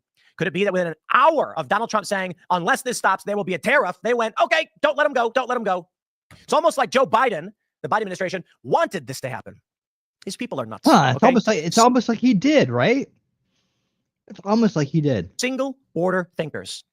Justin Trudeau calls Trump just 2 hours after President-elect threatens devastating sanctions against Canada. Sanctions. Hello, sir. It's me, Justin. Remember me? I'm going to fix that border problem for you right away. Come on, man. Sanctions, please. Oh, man. Look, I ain't the smartest person on the planet. And you got to understand what it means to be smart. What does smart mean? Smart doesn't mean you know stuff. I got a real good memory. That's the thing, But and probably a little smart. I run a business and quick-witted, I guess. But certainly not the smartest person on the planet, especially as it comes to specialties in certain issues. But I can tell you this: the bare minimum, I can calculate beyond a single layer. Maybe that's because I play chess and Magic the Gathering or poker or whatever. It's not Magic. Teach your kids these games when they're young and you have the chance, so they can calculate steps beyond what's in front of them. Because I really do think this is the problem we have. Trump comes out and says, my kid's great. We are going to implement a tariff on these countries. And the left immediately goes, your avocados are going to be expensive. And it's like, wow. There are so many things that have to happen before we get to that point. And then we have to ask ourselves, for what purpose would the avocados be expensive? Is it worth the cost? What happens afterwards? Let's play this game. So last night we had a conversation. We had Dudley Brown on from the National Association for Gun Rights. Can absolutely respect his organization's fight for guns, and I am donating. Now, as for whether or not we're going to have free trade internationally, otherwise, I will just tell you about skateboarding. So, skateboarding. Now, don't worry about skateboarding as a whole esoteric subculture. All right, that's great. That's great. Skateboarding. Good job, Timmy. I think the rest of this we can go without. But that's the main thing, is that we are now shutting down. The borders are being shut down, and boy, look how easy it was. Look how easy it was with just the right influence, right? The right. Like why was that so hard for old border czar and old mummy to get it done? No, they undid everything that would have gotten it done. They didn't pay attention to what Trump did that worked because they didn't want it to work. I mean, come on. Right? Are we supposed to believe they're just that dumb or that spiteful or that, whatever, that they're willing to cut their nose to spite their face? No, they wanted it to be this way. They wanted it to be this way. Remember to listen to the wolf. They wanted it this way. And that's the way it is. And I'm sick of playing games and pretending like that's not the case. That's not the case. It is the case. It was always the plan. It's exposed, and there it is. I mean, we don't have to guess anymore because we see the results. As soon as you tell them you mean business, they do something about it. Pretty simple. Pretty simple. Not hard to figure out at all. But you know what's even better? Some people, not Canada, not Mexico, but people actually here illegally have decided they're in too. They're actually decided to take themselves out of the country, deport themselves for us, which is great. Let's bring in awesome creator Greg Foreman to help us out with this one. Deportations as many migrants living in fear and uncertainty. As Alec Bauman reports, the changes may challenge New York's status as a sanctuary city. Challenge it. We're going to get rid of them. They're going to challenge the status. You're not going to have a sanctuary city. Deanna Rosales. And you know what? New Yorkers are going to cheer and applaud and say thank you. They don't want it either. Arrived in New York City from Ecuador with her newborn 4 months ago. She asked we not show her face for fear of her family's safety, a fear which has become more familiar after the election. Yeah, well, the fear for your safety is probably not just that, is it? But again, this woman's been victimized by a bigger globalist agenda. I feel bad for her. Yes, I'm afraid, she told us in Spanish, because I have nowhere to go and I'm in a bad situation right now because my baby's father was detained. Migrants are very worried, so. Yeah, I think you guys will have a place to go back in your own country. You do have a place to go there. So don't worry, we'll get you there. We'll get you there. We'll get you there safely. They come to us with that sense of urgency, like, what do we do now? Power Malou helps connect migrants in New York City with legal services. He says that task has become more urgent with President-elect Trump's looming plan to deport potentially millions of undocumented immigrants. We tell the migrants not to worry, not to give any information out to anyone that is outside of. Yeah, don't be helpful. Don't try to help yourself out at all, right? Don't get the free trip home, maybe a little bit of pocket money for the ride. Don't do that. Be difficult and then face, what you really are afraid of. These guys, this dude's going to help you out. This guy. The authorities. Trump's pick for border czar, Tom Homan, promises to carry out his mass deportation plan with or without the cooperation of so-called sanctuary cities. Wait, Scott, thanks for being here, man. Trump's plan See you for mass soon. deportations, along with Tom Homan's Thanks, rhetoric, who Suzanne. is the border czar, he's a hardliner on illegal immigration. They have promised to not only crack down on the border, border crosses, illegal immigration in general, but also to conduct mass deportations. And I got to tell you guys, that is causing a whole lot of people to be fearful. All I did is turn the volume up. Stop. Of what may happen. They may be deported, as there are reports across the country of people saying, hey, I'm scared I'm going to get deported. You even have some people who have went as far as to mass deportate themselves, even in some liberal sanctuary states like California. It's like a shockwave has gone through the community, and it's not being seen by the general population as much, but I can tell you that our law firm's phone has been ringing off the hook. Bakersfield immigration lawyer Wynn Eden tells Eyewitness News his law firm is being inundated with phone calls. This includes from people that are naturalized citizens. And what we're hearing is absolute terror. People are panicked, not because they're necessarily undocumented or they've done anything wrong, but because they're absolutely terrified of what may be coming after the president is inaugurated. Trump campaigned on the promise of mass deportations and on social media confirmed his plan to use the military to carry them out. Más de la mitad de la población aquí en el condado de Kern es latina y una porción de esa población tiene familia inmigrantes. Yuridia Lopez, an organizer with the farm worker advocacy group Líderes Campesinas, tells us that the promise of mass deportations is causing a lot of fear for farm workers in the Central Valley. You should be more scared of robots. We've heard that 6 families have returned to their country. They're scared and do not want to live with that uncertainty. Farm work requires backbreaking labor, and Yuridia worries that job conditions will worsen in the next 4 years. Despite being in California, a state where the governor and lawmakers are Trump-proofing state laws, people don't feel that ain't gonna work, Mr. New Scum. That ain't gonna work, New Scum. It's not gonna work. much hope. The truth is, no. Eden says it's hard to predict what these mass deportations will look like, but if they do happen, it could have a disastrous impact on the construction, hospitality, and agriculture industries. Really? And in hospitality, there's not enough people here in this country that need jobs that won't be able to take those jobs. That's hard to believe. I can never remember a time where there's been such terror.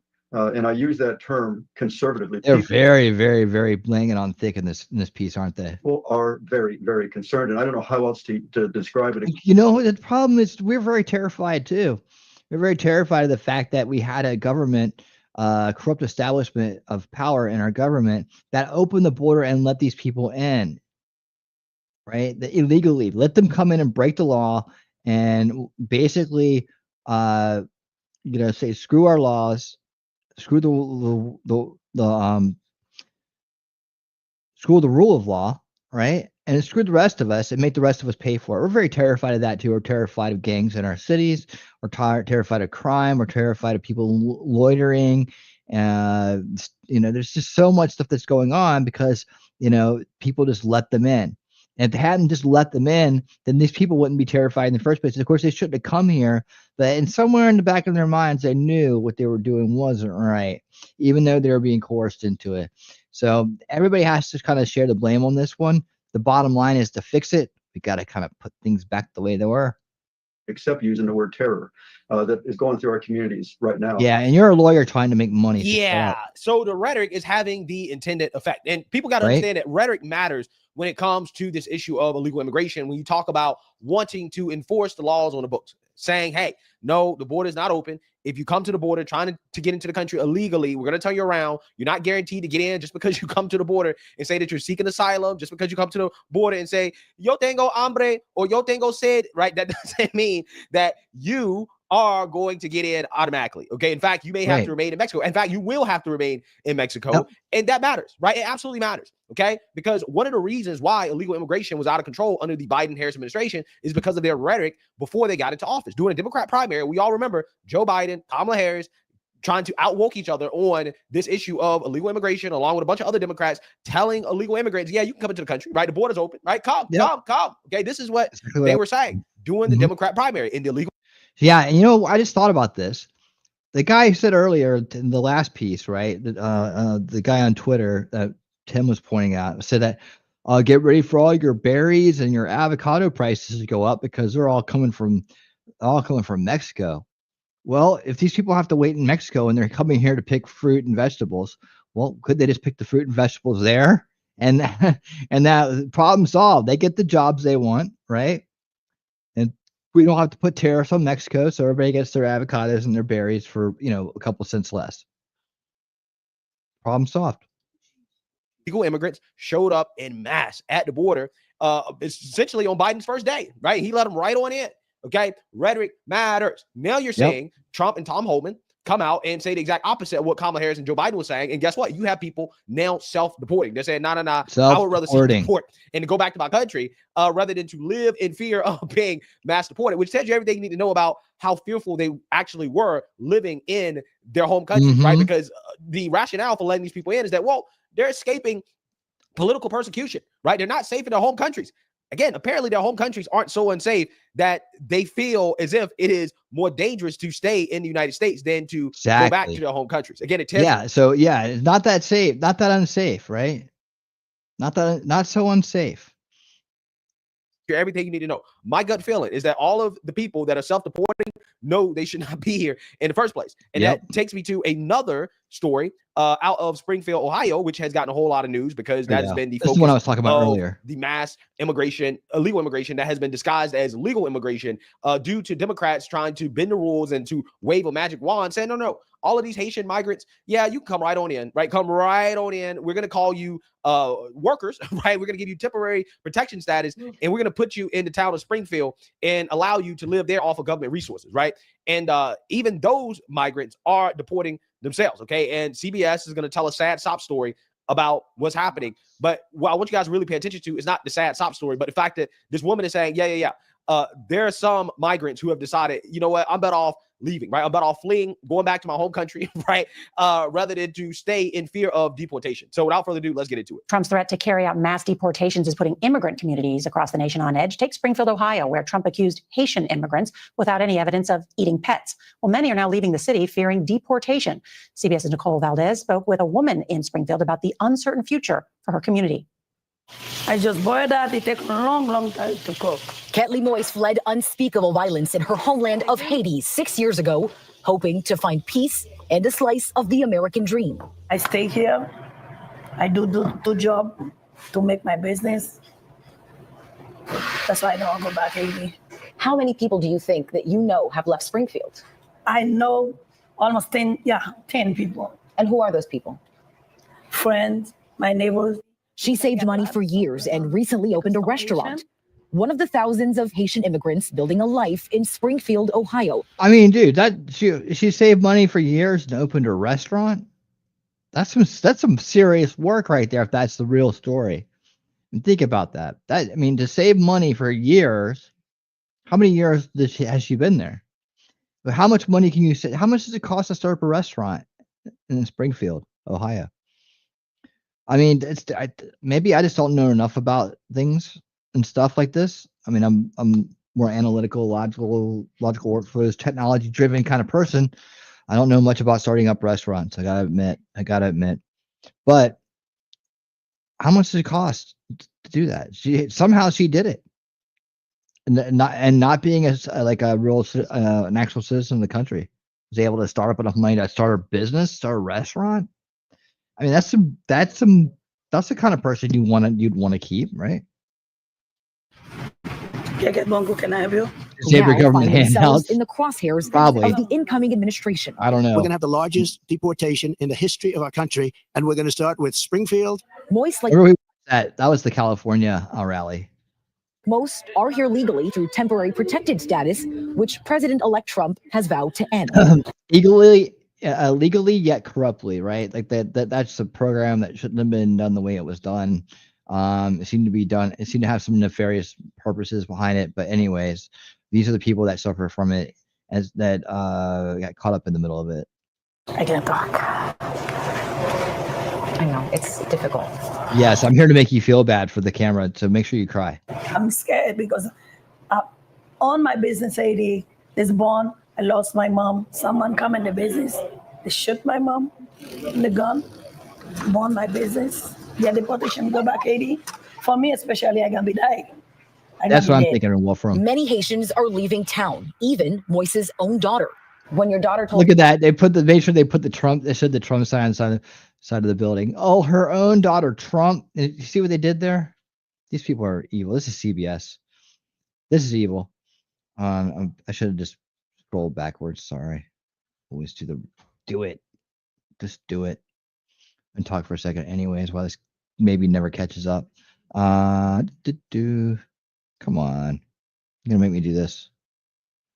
I don't understand why. There we go. Many Haitians are leaving town, even her daughter. As they put they said the Trump sign. Trump made her daughter leave. You guys hear that? Trump made her daughter leave. Don't you hate him? Moise's own daughter. When your daughter told you she wanted to leave, did you think the clever girl. I mean, putting together a piece like that. Oh yeah, let's put the Trump right there. When I say he made her daughter leave.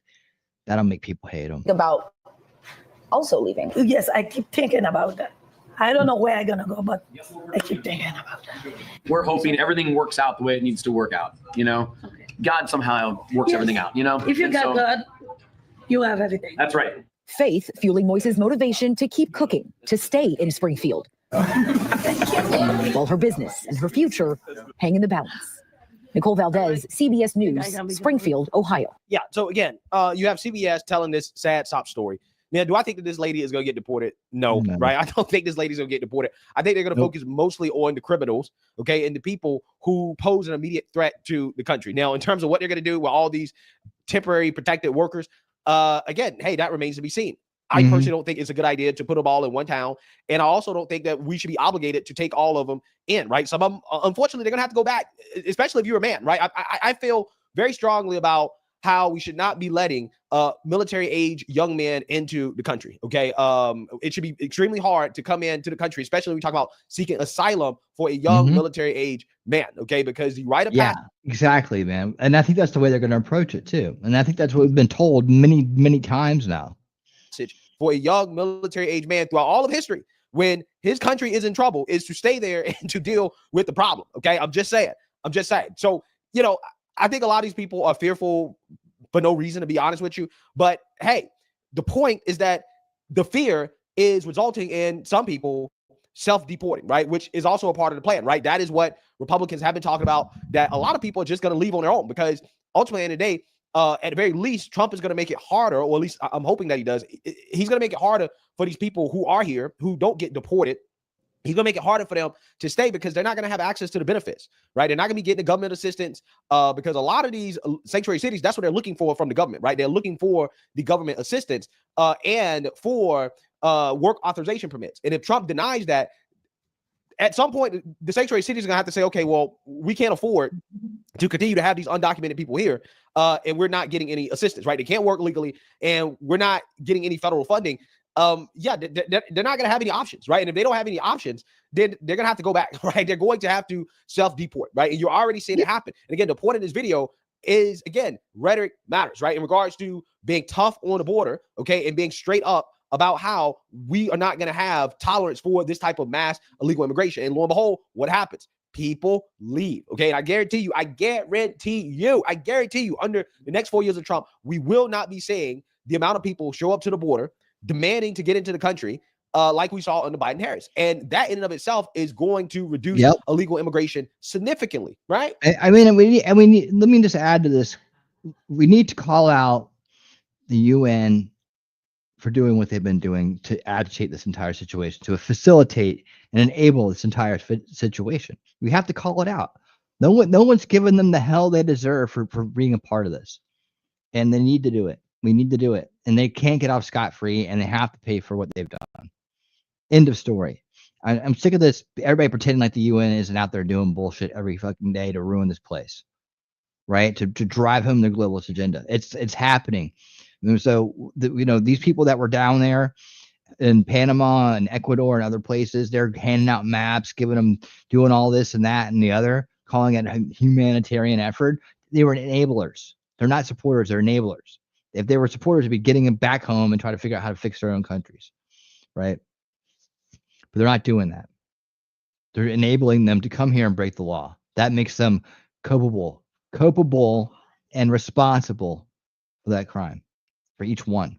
Then they should all be charged out the wazoo. So much, we should shut the goddamn place down.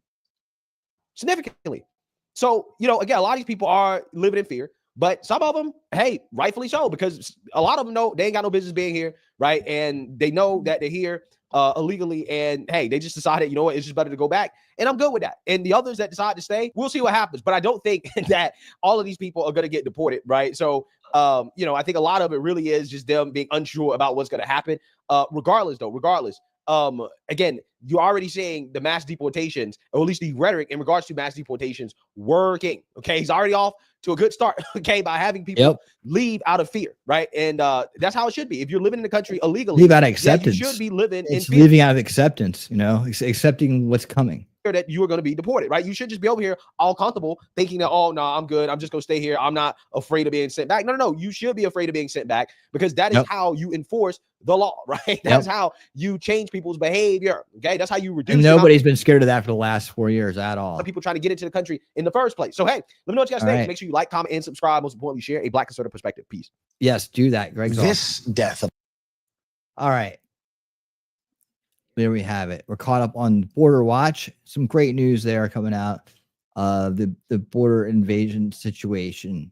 Things are turning around, just like Jacob Castro. What's up, Jacob? How you doing, my friend? How you doing over there?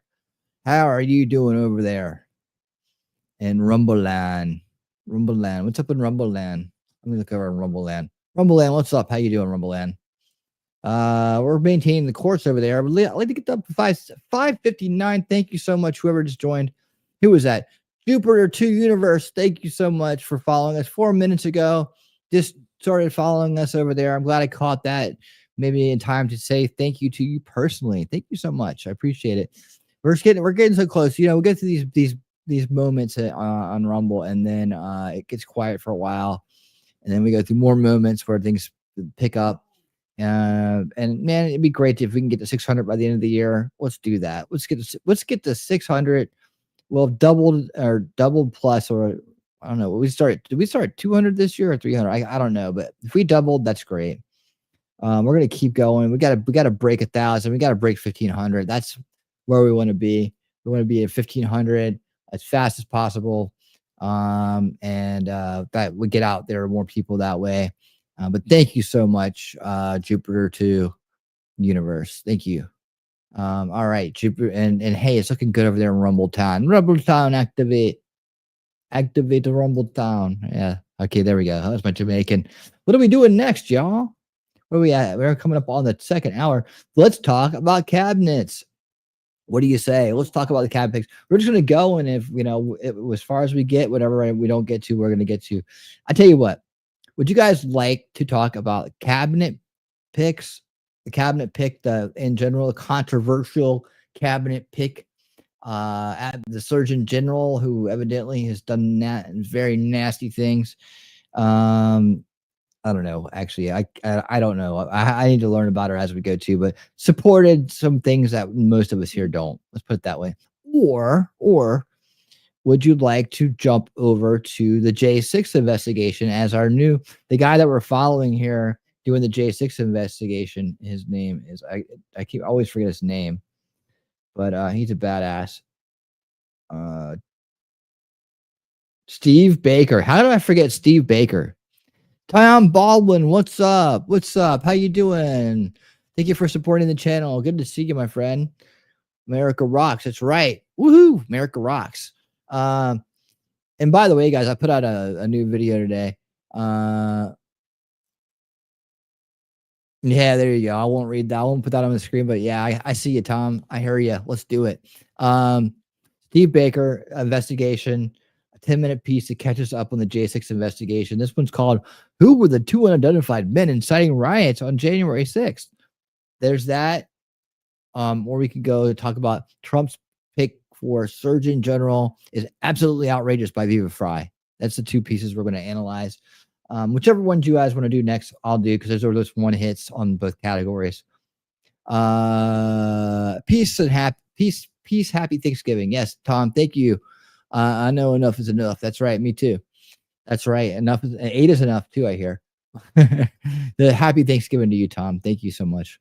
But yeah, okay, guys. This is the part where you respond back to me in the crowd. Like when I ask you to put your hands together and clap, right? Night. Pam is an anti-gunner. Pam Bondi? She is? Oh, not the end. Oh, the AG lady. The lady, not AG. Is that her name? Is her name Pam? What is her name? Okay. Viva's gotten so big now, he doesn't even need to bother putting in a description to his videos. I don't have time for that, people. I'm too busy being frantic and making money. I guess you get so big you don't have to put a description in your videos. I have no idea. What is this lady's name? People. I'm too busy making money, people, to put descriptions in my videos. Pam. Yeah, see, people have a problem with Pam Bondi. I think she's gonna do fine. The second person tonight is coming here and not liked her. Does she really against gun laws because she had the red flags? It's the red flag law, right? That's not that makes her an anti-gunner. I don't know. In fact, I pulled this up because I always try to learn something. This is it. Pam Bondi, a former attorney general of Florida, has been a proponent of red flag laws, also known as extreme risk protection orders. These laws allow law enforcement or family members to petition a court to temporarily confiscate firearms from individuals deemed to be a risk to themselves or others. Bondi has supported such laws as a way to prevent gun violence and mass shootings, citing the need for more mental health intervention and firearm confiscation in cases where the individual poses an imminent threat to themselves or others. That's a tough argument to go against, because what do you do there, right? You guys want to talk about this for a minute? You want to talk about that? You can talk about it. Yeah, there's no such thing as a perfect candidate either. But I mean, we know, like from the was it Real Nunya Business that came in earlier and said that she's likes red flag laws. Okay, so that was just put out there. And then Tom saying that she's anti. Check out her Second Amendment stuff. What has she done? Like, just tell me what you know. Tell me what you know. We'll go on that. Jersey has laws like that, but we don't call them red flag laws. They almost never give the guns back. Okay. I mean, okay, look. There's the guy who took a shot at Trump. There's the guy who in Georgia, the kid who went to school and killed a couple people. Dad went to jail too. There's that, right? There could have been a cause for maybe a confiscation that might have saved some lives there. I'm just throwing this out there as an argument. I'm not taking a side here. I'm just going to put it out there as the other argument. Are there times when someone should have their firearms taken away from them because they're obviously showing a major threat? You think about all the people who have done all the bad things. If someone had gotten there earlier, lives would be saved, that kind of thing. Now, this isn't a call for anti. I don't think that's anti-2A. I got to say that right now. I think that doesn't have to do anything with anybody's right to bear arms, and nor to, if it were to become a slippery slope to go towards taking everybody's guns. But wouldn't you rather have that than someone say register all your guns or we're going to take all your guns? Would you rather have that, or would you rather have a law that says, well, if we actually follow a procedure that lead us to the conclusion that this person is in possession of something that's going to be, you know, and inevitably or most likely going to cause harm to other people. How do we feel about that? How do we feel about it? Let's have a discussion about it. Let's talk about it. I'm curious. I mean, I think it's a tough situation to be in. You know, are you going to let this person who seems like they're highly unstable, like that dude, and look at that, the dude who shouldn't even had a gun ends up with a gun, but the guy in Florida, the second assassin, right? You know, he had made several mistakes with weapons, and he seemed very unhinged, right? But yet there he was with them again. Crooks, who gave no indication at all that he was anything but a responsible gun user, right? But maybe his online activity would have indicated something different that other people wouldn't have seen. You know, one fraction of an inch away from losing our president. How do we feel about that? It's tough, isn't it? It's tough to decide, you know, what side you're going to fall on. I think it comes down to personal experience. All right, Jacob Castro. Let's talk to our military experts in the crowd. People who have been part of the military, law enforcement community, anything like that. That has, you know, you guys have different experiences than most people with firearms. Jacob says, if you cannot be trusted with a firearm as a citizen, you cannot be trusted in public. Period. That's a good point. Janet Nguyen is very against 2A. Nguyen, come on now. Everybody participate here. I'm okay with some red flag laws. I personally know people that aren't stable enough to be trusted with a weapon. Yeah, I do too, actually. But you know how this is the same debates that these people have to have between each other too when it comes down to this. I know that Bondi is loyal to Trump, and I know that she is a fighter, and I know that she knows how to do her job. I don't think that, you know, she's going to suddenly get in there and start going after guns. That's not going to work. So I feel like this is the idea that there's something wrong with her because she falls on the side of red flag laws for this position is somewhat of a fallacy, right? It's a false comparison. That's what I feel like. But I'd like to have the discussion with anybody who wants to work that out. If you don't want to discuss it, fine. We don't have to. But you know, I'm just saying that you know, it's a fine line there when you're talking about saving lives, and say at the same time not affecting the Second Amendment. Not saying we're going to confiscate guns or you can't have assault weapons or all that bullshit, right? They're not saying that. They're saying, look, if you look like you're going to be dangerous with a weapon, maybe we should take it away from you. You know, before you do something with it. Let's see what Lex has to say. Red flag laws worry me. I could expect it if a judge has to sign off on it, and there is a fast hearing, and if they are not found incompetent, then they get their guns back without any cost. Yeah, there needs to be that. It needs to be done fairly, for sure, because there's going to be some people who try to abuse it. That's just the way every law goes, right? True, but it's a matter of principle. What's the principle? Judgment. But I'm a hardliner. Hardliner or what? On zero red flag laws that people go out there and do whatever. I'm not either way. I'm just trying to understand the positions of a hardliner on this. There's no red flags at all. So let them go in. Let them fuck up. Red flags go against the Fourth Amendment. What's does it? Is that true? Let's see. Let me pull up the proper verbiage here. The Fourth Amendment to the United States Constitution protects an individual from unreasonable searches and seizures by ensuring that a warrant is obtained on probable cause before law enforcement can enter a person's property or seize their belongings. This amendment was adopted in 1791 as part of the Bill of Rights and is a key component, including the requirements for a warrant, the necessity of probable cause, and the right to a judicial review of any search and seizure.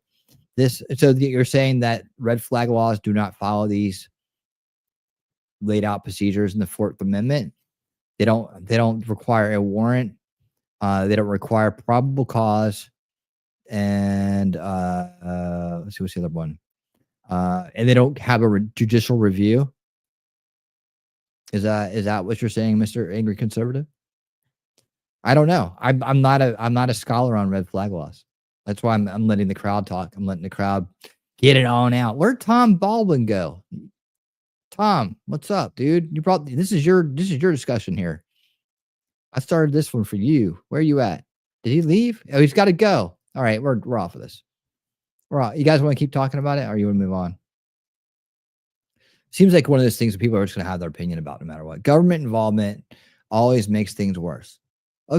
Okay. I mean, but do you see, Jacob? Okay, so you're the hardliner in the crowd. Do you see the other side of the argument, though? I'm just wondering. Like, what do you think about someone who said, you know, if we could only have gotten, we all knew there was something wrong with that guy or that woman or whatever, and we all knew that she was armed to the T, and we all knew that it was just a matter of time before somebody got hurt because of that person, and then they did. Like, how do you go from that? How do you approach that point of view? Do you see that? I think that's where the other people are coming from, right? I don't necessarily think that it means that you know, you're against the Second Amendment if you're for red flag laws. It may be that you're, you know, more against the Fourth Amendment. I have no idea. It depends on if they follow the procedures or not. I don't know. One, gun law and confiscation don't keep criminals from obtaining them. That's true. Two, if the purchase vetting process is in place, we're followed less, that shouldn't have been than wouldn't. It's a slippery slope. Yeah, you know, but you know, you can not exhibit any signs of mental, you know, illness and still you purchase a weapon just fine, right? It's true, actually. It's really true. You know, there's people who go down and just either going to do something with it to themselves, and they go and they buy it. They're obviously having a mental issue at the time, but they can still go and get it. I don't know. I think it's tricky. It's such a tricky topic that it's hard to argue. I think the main thing is don't take away the Second Amendment from everybody, as in don't say you can't have a gun to anybody, to everybody, as a mass blanket of protection. And I think that's what the real criminals want to do. I think the real bad guys want to take the guns away. Like the real bad guys want to disarm us all equally and equitably. That's the thing I'm worried about. Someone saying, you know what, JoJo down the street has been, you know, strangling neighborhood cats and threatening to kill people. I don't know what, just it's been doing erratic behavior. It's always threatening to go get his gun and shoot somebody, right? That guy is always doing that. And it has a temper and drinks and does a lot of different things. You know, I think that he should be separated from his weapons until he can get a handle on his drinking and his temper and learn how to talk to people better and not be antisocial or threatening to other folks. And does that mean that, you know, he's going to go through and do all those things and still come back out and do the same thing over again? I don't know. I mean, it didn't mean that he won't. Doesn't mean that he will. But you know, in that interim, maybe someone's life was saved. I don't know. So I'm just trying to flesh out every argument, throw it up there on the whiteboard to look at it and see, you know, what does this make sense? But we're not going to solve this problem tonight. So let's move on. I'll take the last comments, final comments from the crowd. No comments from me. This from you. So let's do it. Can't issue a warrant for future crimes. Okay, well, I'm gonna start right there. See, I understand it's a slippery slope for using red flag laws, that it's a problem that we need to work on. Yes. You must be this sane to use a firearm, like you must be this tall to ride a ride.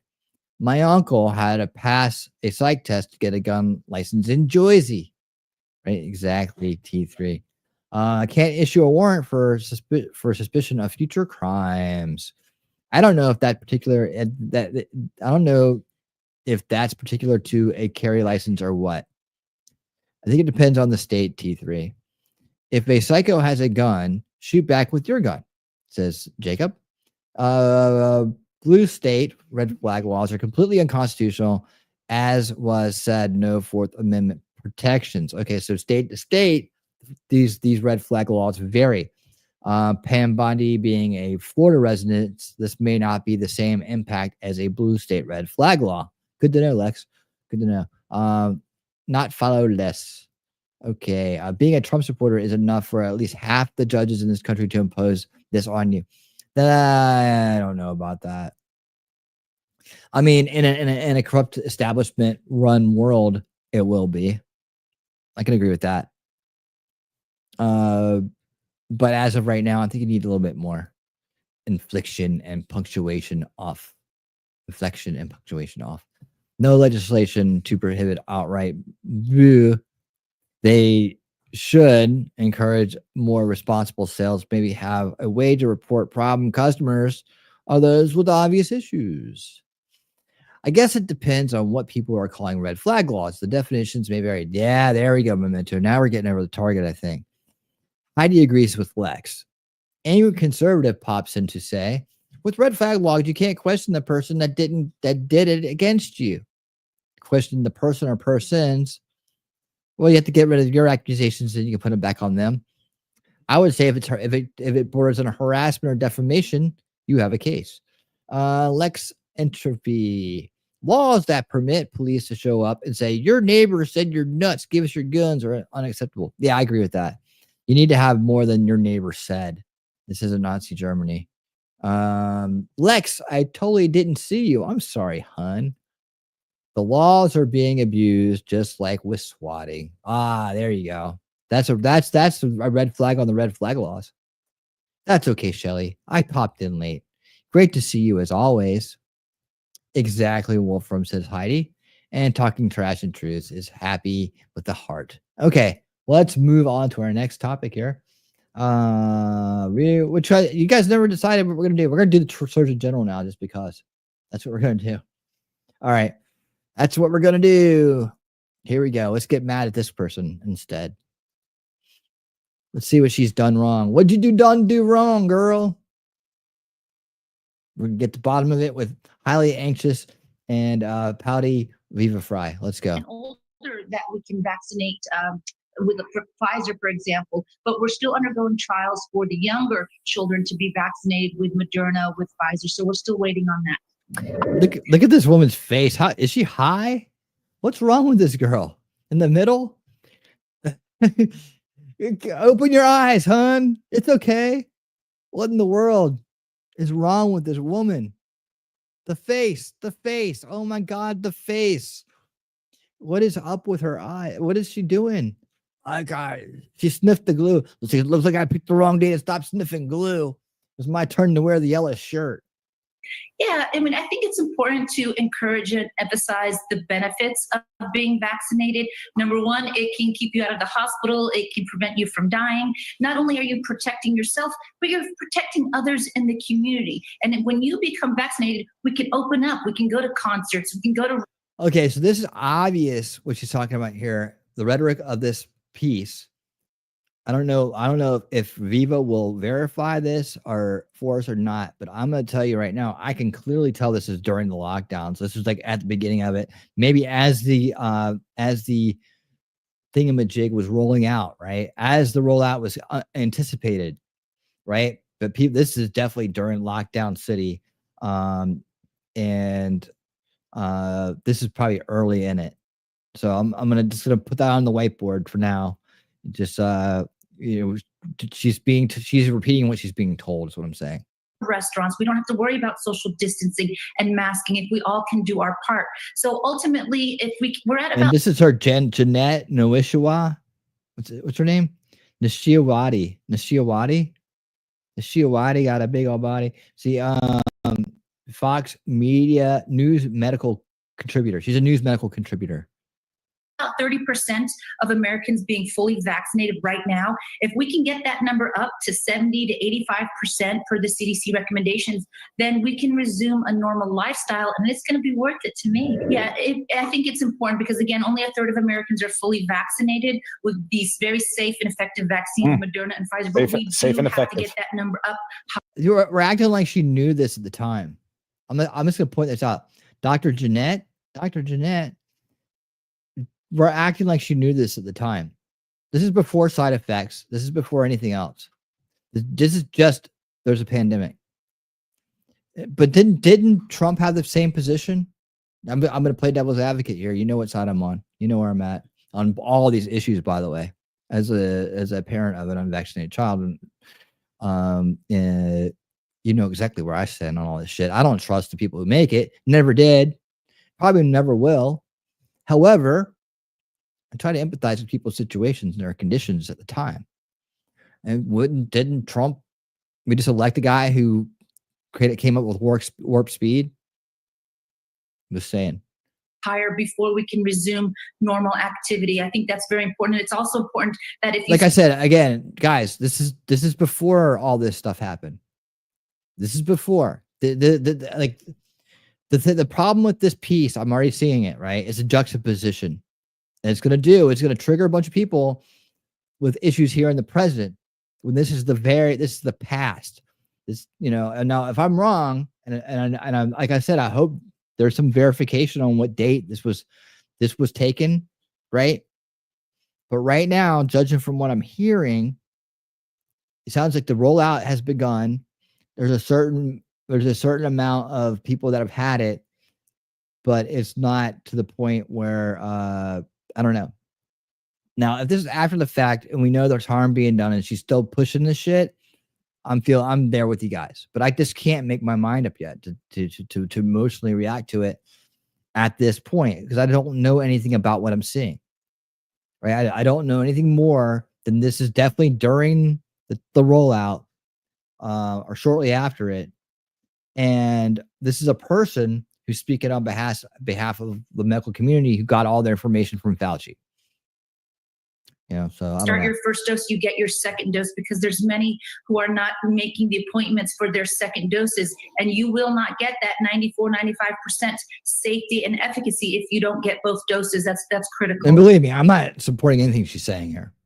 I'm just trying to understand the person and the situation. I don't think does the AG have any power over censorship? How's she pro censorship? She says people that had objections to it shouldn't. She knew there were no long-term studies. So did everybody. Didn't everybody know that? Like I said, I'm just playing devil's advocate here. You guys know what side I'm on. But I'm just saying, is she fit to serve now based on mistakes of the past, maybe? I'd like to hear what she has to say today about what she said then.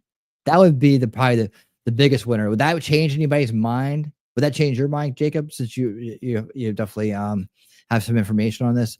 Surgeon General is mostly a ceremonial position, isn't it? I think she gets to wear an admiral's uniform. But what kind of censorship was she against? Censoring any kind of people that were questioning the procedure as it has come to be known? But yeah, throw whatever out there. I'll talk. I don't know why anyone would want an admiral's uniform, but whatever. It goes deeper than ceremonial. Laugh out loud. And wearing a mask isn't just to protect yourself. You're actually helping to protect others who may not be vaccinated yet, who may be more vulnerable. So you're not just doing it for yourself, you're doing it for your community and overall health of America.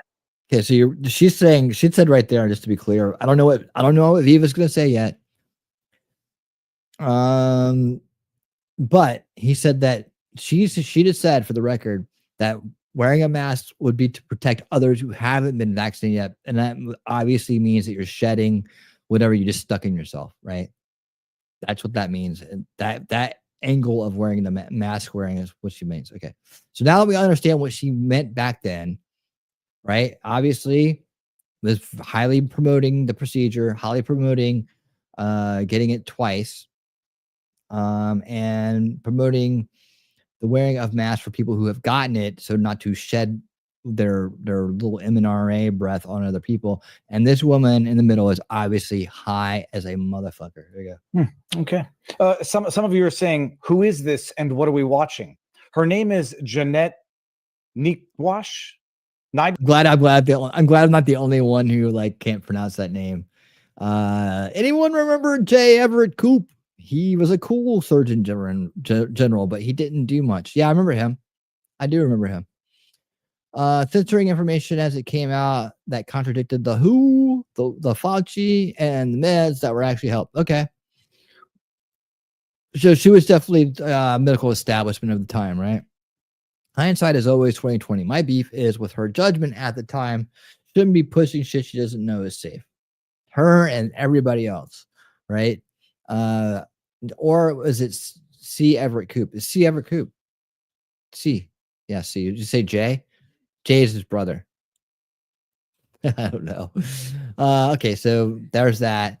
So establishment backing. You know the thing about it, people in the medical field, a lot of them are establishment backing. Just like blindly, absolutely blindingly, but they tend to wake up really fast. I know a few. So once they snap out of it, they become pretty fierce. Because they're smart people, they tend to snap out of it more often than others. So given the chance, they could do that. Just from my experience. However, they line up for all the shots and all the procedures and all the medications. They're all bought into the medical industrial complex. They are. I think they're, none of us, I mean, anybody here been to medical school? Okay, I'll talk that out. Angry, let's see what you got here. Oh my God. Why would you show me that? No, I'm just kidding. Top federal contractors.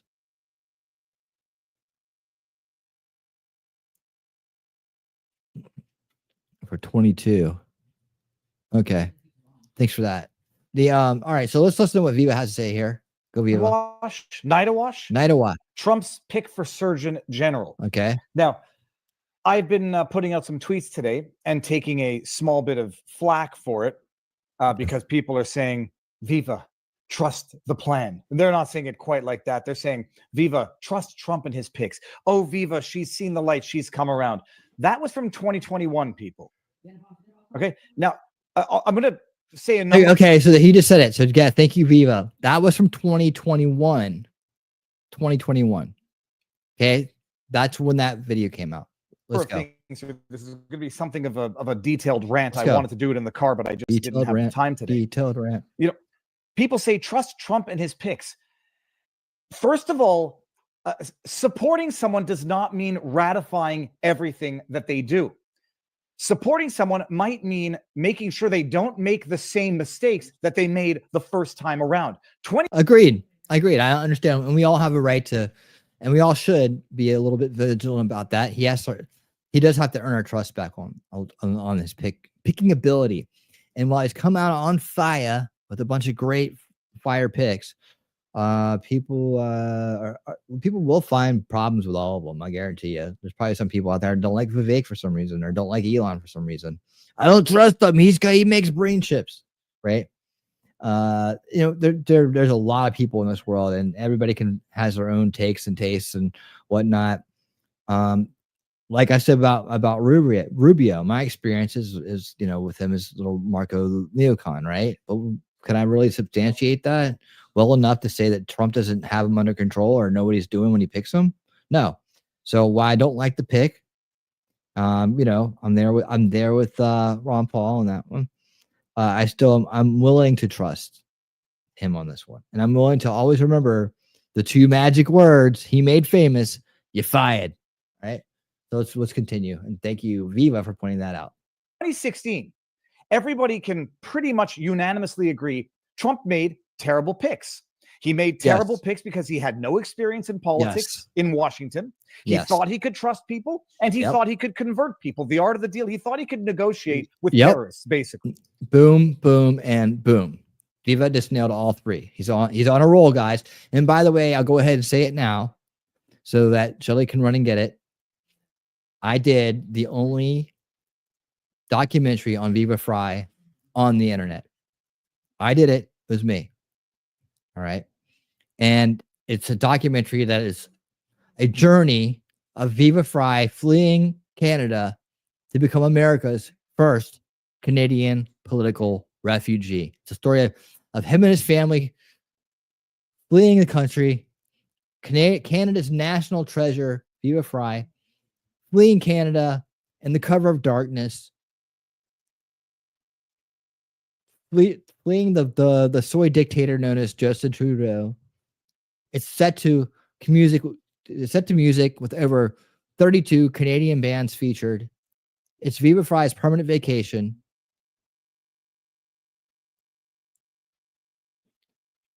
Viva Fry's permanent vacation, a documentary that Viva said is an instant classic.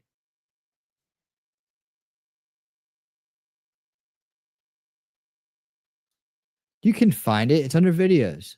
It's out there. Viva Fry's permanent vacation.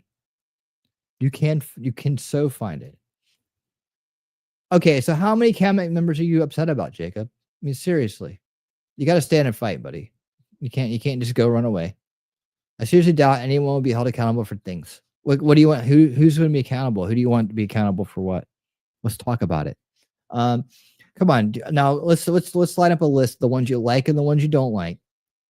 All right. And but all of them you're willing to give a chance to, right? You know, what if some of the ones you like don't turn out that great? Yeah, and some of the ones you don't like turn out to be awesome. You gotta just, you gotta play the game to win. But no checking out. We got other things to work on anyways. We got other things to work on besides this. We're just paying attention to this. It's out of our control.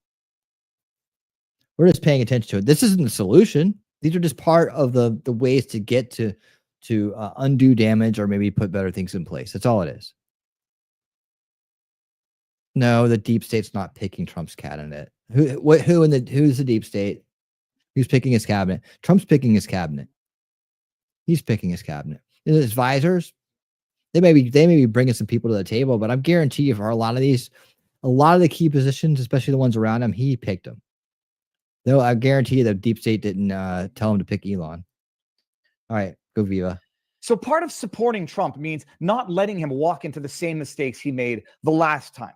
Some of So just like, peer review. We're going to say he knows so much more right now. He's had nearly a decade of experience now. He's taken a bullet literally. He knows who he can trust and who he can't.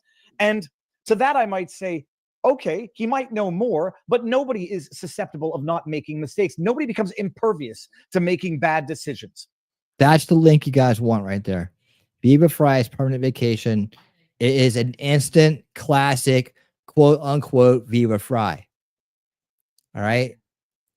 The whole world needs to see this so they understand what this man's been through. So please get out there and share it and make it part of your day in day life. The deep state wouldn't allow Gaetz. Come on. That doesn't make any sense. The deep state wouldn't allow it. So Trump's like, oh, you got to step down. The deep state said so. Yeah, he's going to dismantle the deep state. No, the deep state, it's not that. It's like, if you're talking about the neocon senators or he didn't get enough votes or whatever that is, I don't think that's the deep state. That's the corrupt of the establishment neocons wouldn't put the votes in for him, on him, whatever. Maybe he was just a way to flush him out. Like I said, he can be a special prosecutor and not have to get appointed. That might be a good thing for him. But Gaetz is a firebomb, and as far as Bondi goes, he's not as experienced as her at all in this position. What if he got in there and just royally fucked everything up because he didn't know what he was doing? We assume that Gaetz knew how to do the job just because he's a firebomb and likes to do a lot of things like take cameras into people's offices and speak up and speak loudly and speak fearlessly. I mean, and we haven't seen Bondi do anything like that yet. But what if you really fucked something up? What if you screwed up a case so bad because he hadn't done the job before that we could never even get a conviction on somebody we needed to get a conviction on? We don't know until things work out. I disagree that deep state had anything to do with that. I don't think of the deep state that way. And I don't think that they're telling Trump what to do. That would go against everything we worked for in the last year. So I'd have a hard time swallowing that one. But doesn't mean I won't, if things change and they're not the same, and I see a complete reversal and a mass dropping moment, that I won't change my mind. However, I'm not going to go ahead and be doom and gloom right now. I take issues with Rubio's past actions, neocon warmongering, and Zeldin, part of the conservative climate change caucus. Labor Secretary being teacher union fave. Surgeon General pick. We'll see. Check my Discord. For what? For who? For what? What is this saying? In wokeness. What's all this about? The NIH director.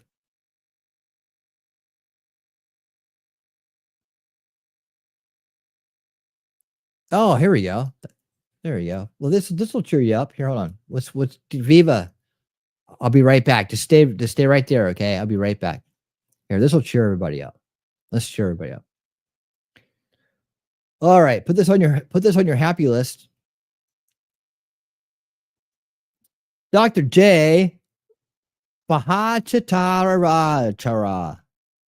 went from being a Twitter blacklist to NIH director. Trump picks COVID lockdown critic to lead top health agency. Mr. Bahachara is was a professor at Stanford School of Medical Medicine, medical MD, PhD, health policy, infectious diseases. This guy is a badass. You can tell by looking at him. I think. Yeah, there he is. Total badass, right? And there you have it. He's gonna be the top. He lead the top health agency. So put that in your pipe and smoke it. All right. There we go. So at least somebody with some common sense will be there to make sure everybody else doesn't screw up. All right. Viva, thank you for waiting. Continue, please. Some of you are going to say, if you elected him, then you trust everything he does, which is a very ironic thing because that's what they were saying about, Kamala Harris. To them, I would say, no. The people voted Trump in, and it wasn't just to defer to his rule, which is what people were expecting when you elect in a Kamala Harris. You defer to her tyrannical rule. No. On the one hand, he still represents the people, but not just that. The people who voted him in expect him to represent their voices in government. And to the extent that he gets in because he's elected by the people in a populist movement and then appoints to positions of power the very same people who were responsible for what many believe to be feel to be a crime against humanity, myself included. No, he doesn't. He's not the boss. He's not the top dog now. He is beholden to some extent to the people that elected him. You don't elect him in to a tyrant.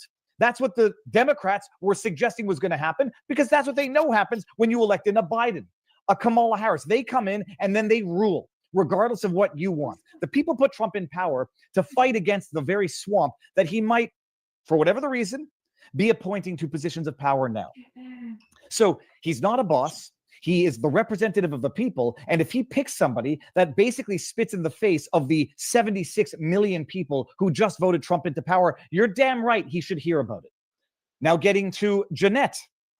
Some people are going to say she's learned her mistake. Oh yeah, she really came around. It's not fair to judge her for what she said in 2021. She now knows the science, and she now knows that she was. First of all, I don't know if she repented and recanted, and honestly, I don't care if she did. You have to understand the problem here. The problem is not that she was wrong. The problem is not that anybody was wrong in and of itself. There are a multitude of reasons for which you could be wrong. You could be wrong for the right reasons. You could be wrong because you just moved too quickly. You could be wrong because you didn't pay attention to a certain detail. You could be wrong because you made mistakes in your work that you showed and that you learned from. The problem is when you're wrong about judgment, when you're wrong because you relied on bad science and promoted bad science because you uncritically supported that bad science, that's not a question of being wrong. The being wrong there is not the problem. The problem is the poor judgment. And when you get out there and you repeat propagandist Pfizer talking points that you had no reason to be repeating, safe and effective, how the hell did you know that? You couldn't have known it because it wasn't around for long enough to be safe and effective. Oh, I was just repeating what Pfizer told me. You had no business repeating that as a matter of fact, let alone putting it into policy. First thing. Okay. Beware the sword you yield. 2 words. Viva. Nick Rekieta. So bad judgments, panic, relying on the unreliable. You relied on Pfizer, the company that paid the second highest criminal fine in the history of pharma, and you promoted their propaganda. And I'm not going against on their Viva or what he's false- saying. I'm just saying, you know, if you're going to go that harsh against someone for being manipulated by something, maybe possibly, just remember you just got through. You just got through having the same thing pulled on you, as far as I can tell. Yeah, you know, life's crazy. Life's crazy, and bad judgment. People can have it and still turn back around. They can still have it and they'll do a good job. I'm again, I don't know this lady, and I'm just like trying to keep it. I don't know. Keep it on the level. Like I'm not gonna jump the shark over it. I'm gonna wait to see what this person produces. But if he's got if you got a problem with them because of something they did in the past and you just can't get over it, well, that's gonna happen. There's not gonna be anything I can say or anybody else can say that convince you to, you know, give him a chance. The bottom line is she's been nominated for the position. She may or may not get it. She may or may not show up that day and have it by the time it's time to be confirmed, right? And so it's just speculation. So if we don't like the choice, maybe we're questioning more, not her so much as we are why Trump would pick her. I think that's what's really going on here. I think it's what we really have to think about when we do this kind of analysis. So we're not trying to really, we kind of get her, I guess.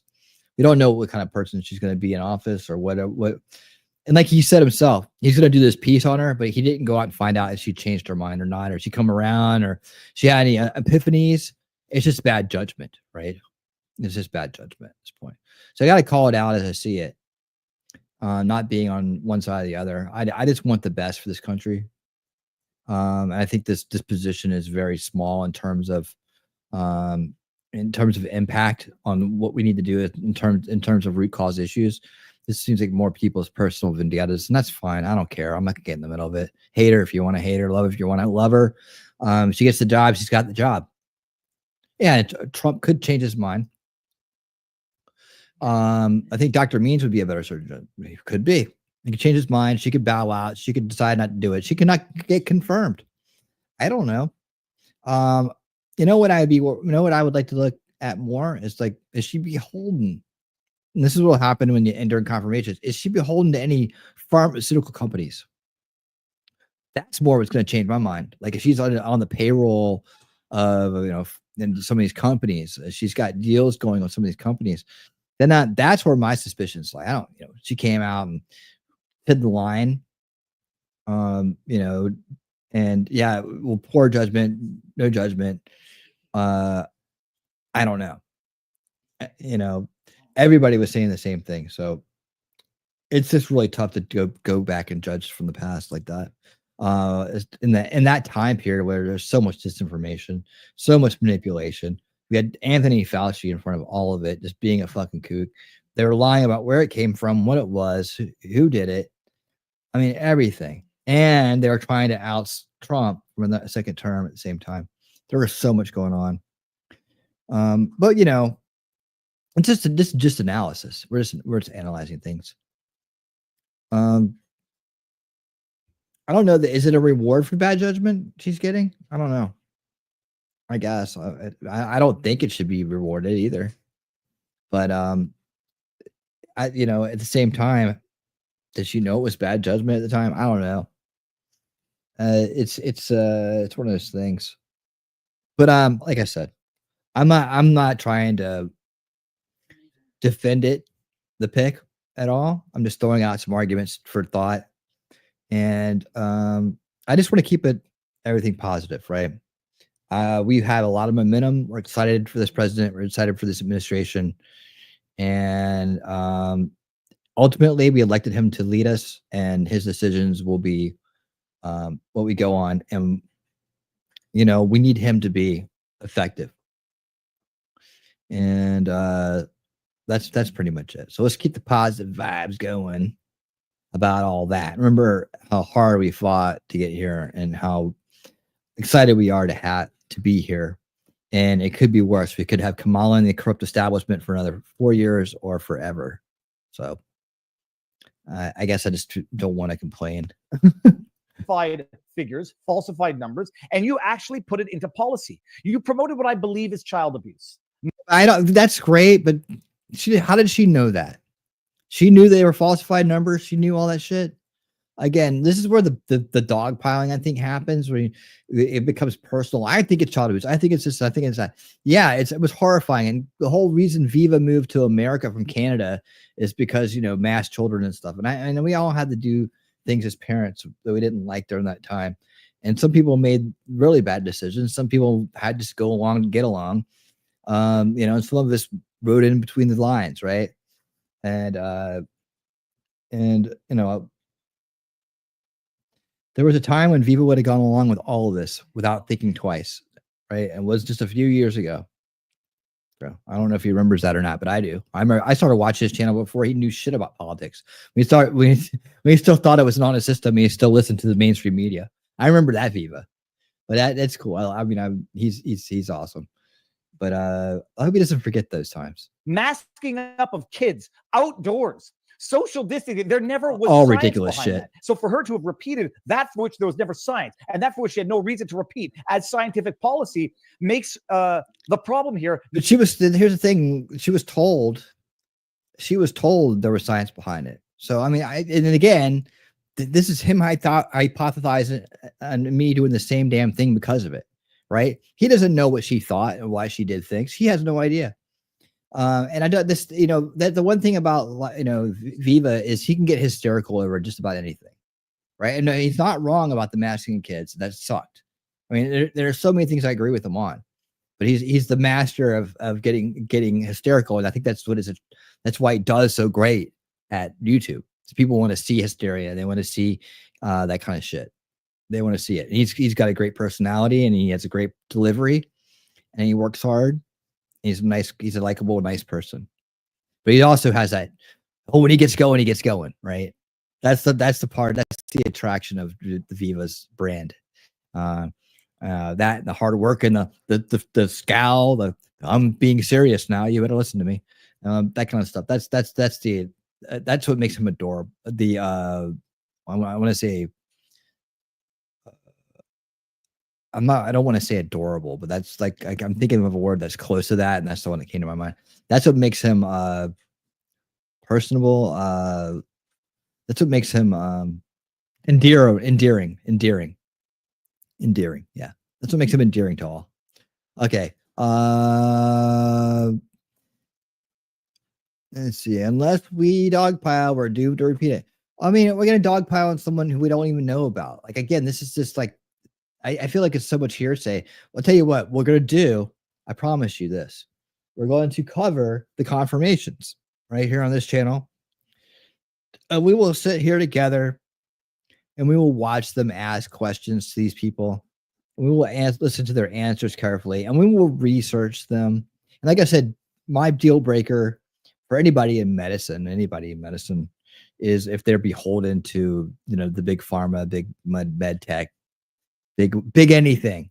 If they're beholden to that and not the care of other people, that not the Hippocratic oath, and they're not an individual, they're a cog in a machine.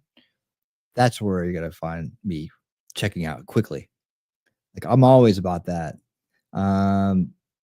We all came from at one point we all came from the establishment narrative, right? And if we would have bought into it then, going on blind stuff now, it's really easy to speak from the second veil about people in the first veil and make a bunch of things, but you forget the mind control that's going on and that we want them out of it. I guess that's my position on it, right? Maybe for other people, it's just there's never a forgivable moment for anybody. There's never real justice, right? So justice is just a fleeting idea. Like, no people, there's no redemption, there's nothing, right? And I've seen that on many different topics, not just this tonight, but just there's many different topics where people there's people that say they believe in justice, but then they demonstrate none. When it comes to redemptions or anything like that. Where do you draw the line? That's what great conversations are about. Deep conversations with smart people can be fun in this areas when you try to figure out the nuances of things. But anyways, how many doctors did she know that info yet went along with it because their licensing was threatened? It could have been. Could have been. I'm now 100% med free and more diligent in my research. That's right. Damn it. Something to consider, says Wolfram. The new Congress has not yet been seated. He is dealing with the current Congress. So he may be picking people who are more palatable right now. Later on. That's a good point. You know, remember the deep state wants to gum up his appointments. That doesn't mean they're going to get people in there and you know, or control his cabinet or control his mind or control what he does. I don't think that's happening. I think that has happened in the past, unbeknownst to him. I think he's learned from it, and I think Trump has if you want to say he has an ego, it's about fool me once, shame on you. Fool me twice, I'm gonna kick your ass. You know, a lot of people took years to realize they were wrong. Yeah, that's why it's like I mean, was there a moment that some of you who didn't get the vaccine were considering getting it? Right? Did you feel the pressure? Did you feel the pressure? Did you at all? Did you feel like you could be wrong about all this shit? And if you were, what if? I mean, there's some strong psychological warfare going on during that time. I felt a struggle at once for a minute, but I was never, I was cool. I considered it, but I never did it. I always had my anchor to pull me back down to earth, but I did. And what if? And what if I needed to? And blah, blah, blah. Would I do it for run through scenarios and whatnot? Me standing 6 feet from someone while being at Big Lots or Little Caesars wasn't a big deal for me. Yeah, that part wasn't a big deal. I don't want people standing next to me anyways, but but it was like the whole underlying thinking of things going on at that time. The saddest thing I saw was my son is like, he was at, online school, he wasn't even in online school at the time. He was actually going to a school, a private school, but they had to be online school because of the thing. And they had a day where had this woman or somebody bring in animals. And they all had to sit in their little chairs separated with their masks on, and just seeing them trying to be kids and enjoying the animals, but all apart. That was sad. It was a moment.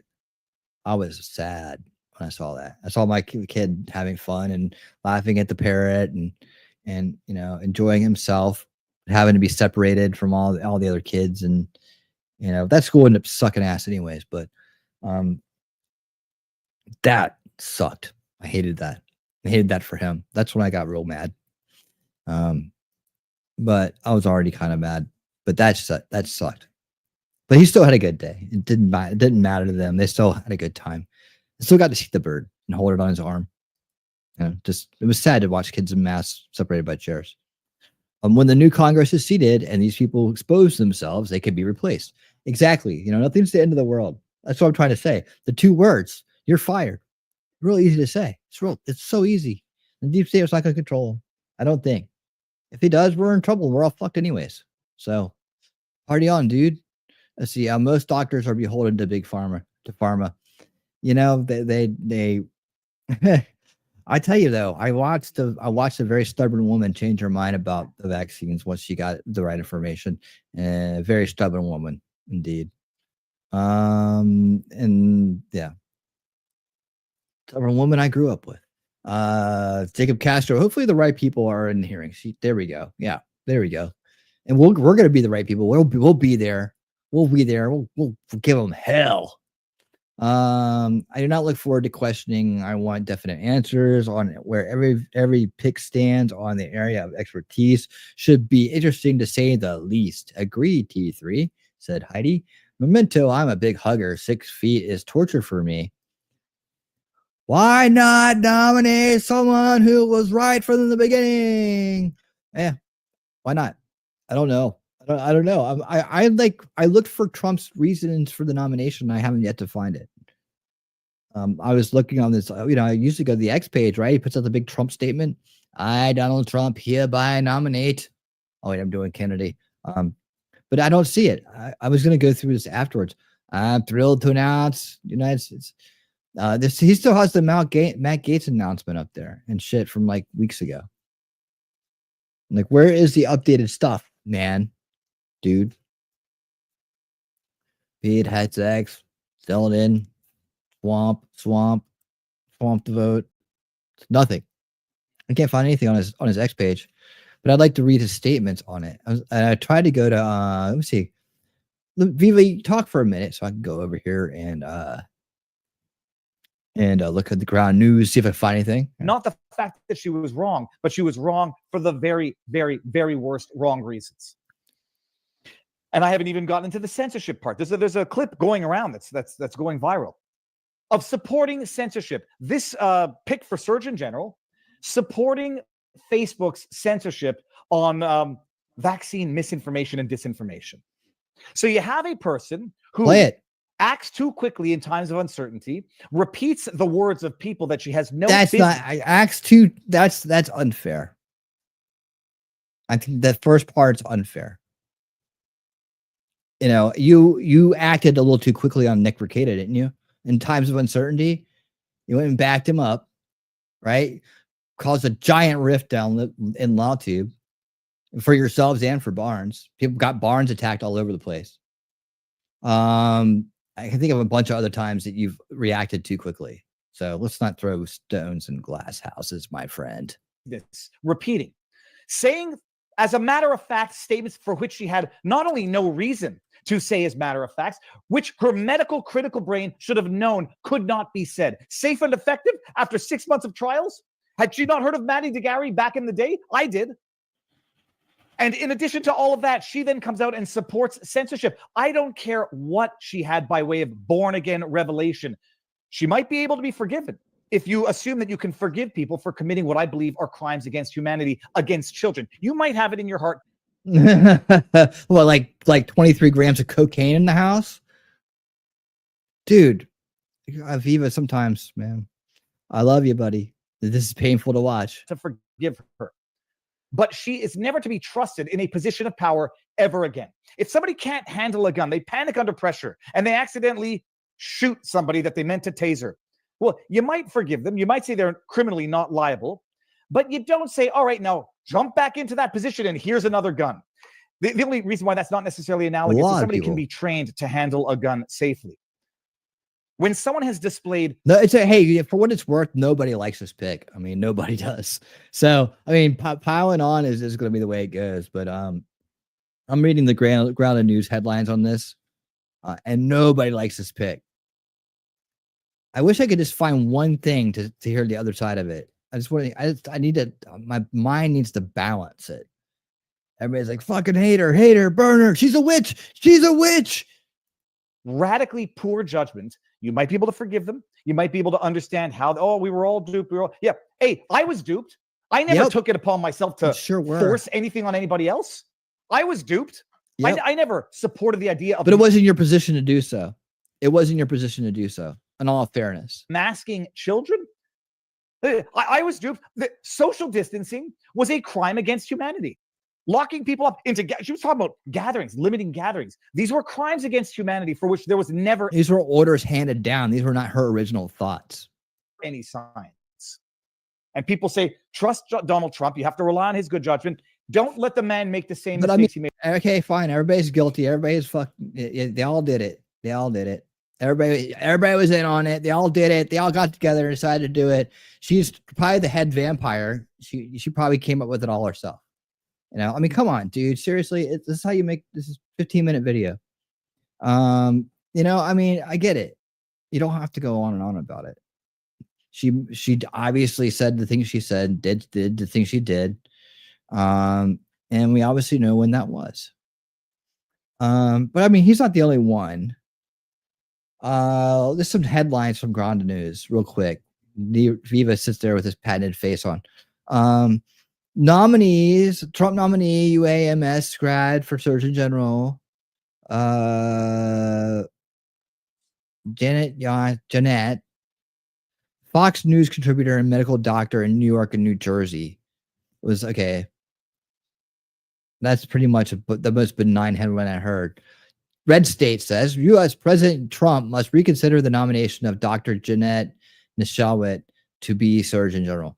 PJ Media, Trump really screwed the pooch with his Surgeon General nomination. Vigilant News, which is the Fox Vigilant thing on X. Wear your mask. Trump's appointee for new Surgeon General in July 2021. The Daily Wire, Trump taps Jeanette Nishawik for U.S. Surgeon General. President-elect Trump announced they were pretty middle of the road on it. She's a double board certified medical doctor with an unwavering commitment to saving and treating thousands of American lives. They're actually kind of nice about it. Is a fierce advocate and strong communicator for preventative medicines. Does she actually ever talk? Or does Trump ever talk about her? This is going to be our last story tonight. We went long on it. So, Katrina Hurricane. Let's see. Let's see what you have to say here. Announced this week is a fierce advocate. That's where I was. She's 44, raised by a widow immigrant mother who worked as a nurse. Born in New York, graduated in South Florida. Biology degree. U.S. Army Reserve Training Corps. She pursued medical school in the Caribbean before completing her residency at University of Arkansas. Her expertise and leadership have been pivotal during some of the most challenging health crises of our time, Trump said. Dr. Jeanette provided on-the-ground medical treatment to Americans in the aftermath of Hurricane Katrina and the Joplin tornadoes. She is also a member of Samaritan's Purse disaster assistance relief team and has provided life-saving care during crises in Morocco, Haiti, and Poland.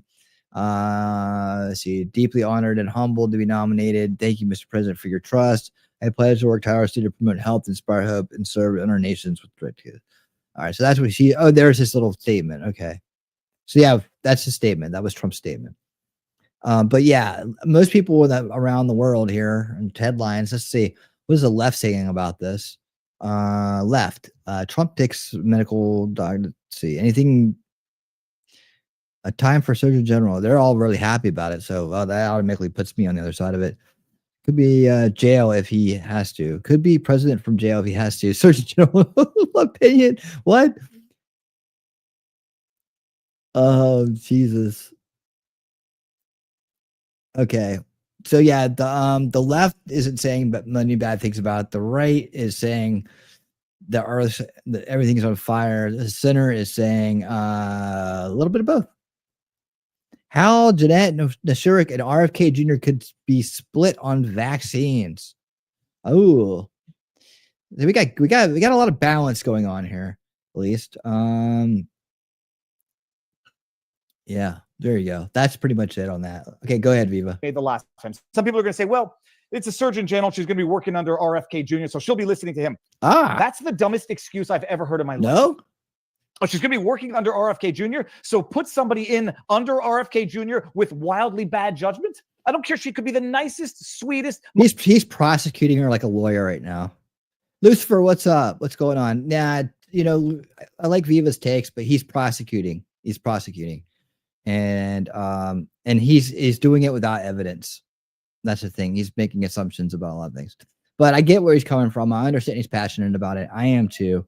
I don't like what happened to people during lockdowns. I don't like experimental things being pushed on people and being promoted and then being made to be the thing, as in if you don't have your thing, you're going to be alienated for it, right? That all the political reasons. So we're in agreement on this. I just think on this particular case, as he sometimes does, he's prosecuting instead of reporting. But yeah, good job, dude. All right. I might cut him off. I just I know what he's going to do next. He's just going to keep going on and on. Let's see. Hold on. Actually, you know what? There's another piece in here. If I just skip ahead a little bit, I can actually hear. So we can actually hear some more from her.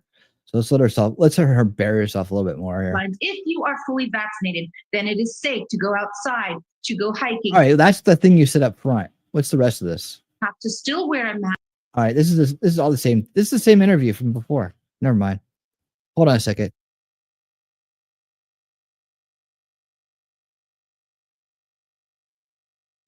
All right. Sorry about that. Okay. I still think Surgeon General is important. It doesn't matter to me. You know, it does. I get what people are saying though. Like in the terms of what other people are saying about this, I get it.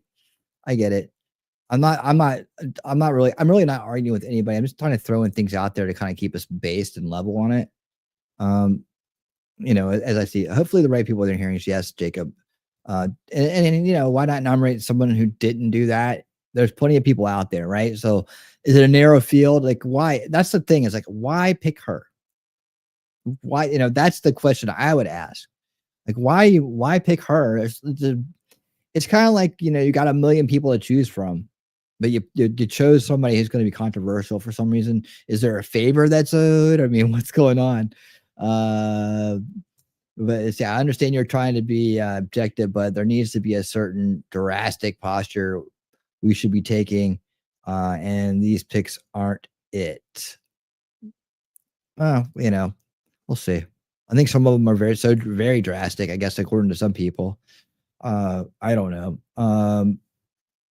You know, I'm honestly, I'm perfectly fine with somebody else doing it. I really don't care. And if people are going to have this big of an issue with it, let them have their way. Right? Let them. It doesn't matter. We don't care who's in there anyways, and it's not that important a position. If people are gonna, like, you know, if that wins over some people, and sorry, Jeanette, go back to television and your millions of dollars there, right? And I'm sorry for the embarrassment of it all. You know, write a book about how you're wrong. Maybe people will love you again. But you know, if this is it's a small win, like give the people what they want, right? I don't care. This is a small one, right? Because you know, I'll come back on a big one and be like, all right, now it's time for the other to go the other way. You know, so this is fine. I like, if I don't have a dog in this fight, but if it makes the people happy, let's make the people happy. There's a lot of people to choose from, and I don't know, maybe Jeanette can come up with a cure for MNRA sickness, right?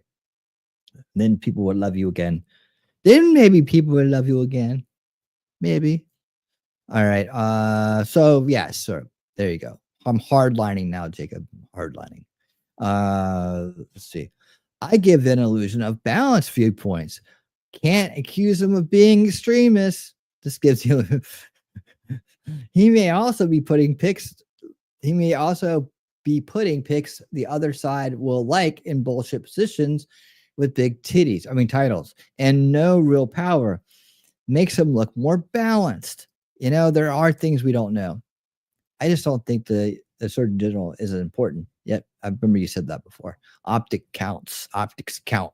According to the Colin Rugg, Bhattacharya Laprusa reportedly met with RFK Jr. this week and impressed him with his vision to overhaul the NIH, the NIA. Nah. I love Viva, but he can get carried away at times. I know. That's part of his endearment. It's part of the endearment of frantic. What's the other word he uses for himself? Neurotic Viva. These are his words. But again, if you haven't seen the documentary called Viva Fry's Permanent Vacation, it is an instant classic, according to Viva Fry, who has seen it personally and autographed the comments. All right.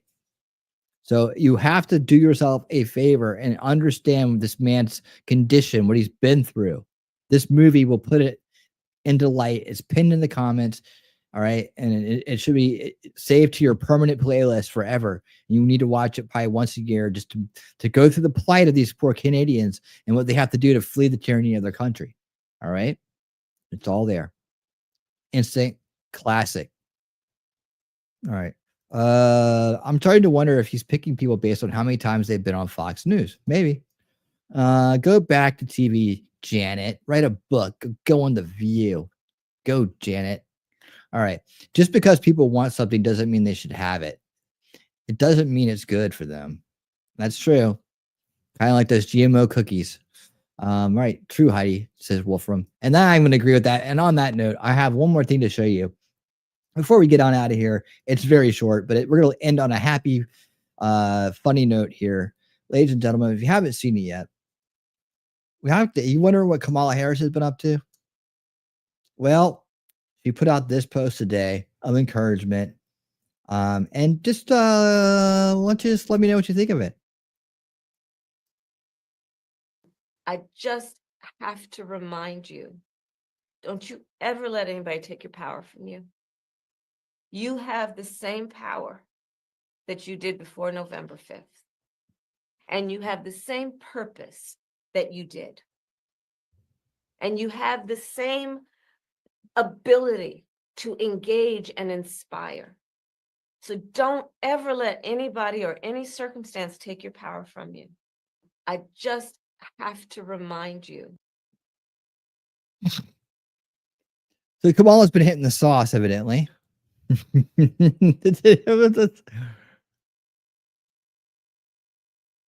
Why do I want to watch 10 minutes of that?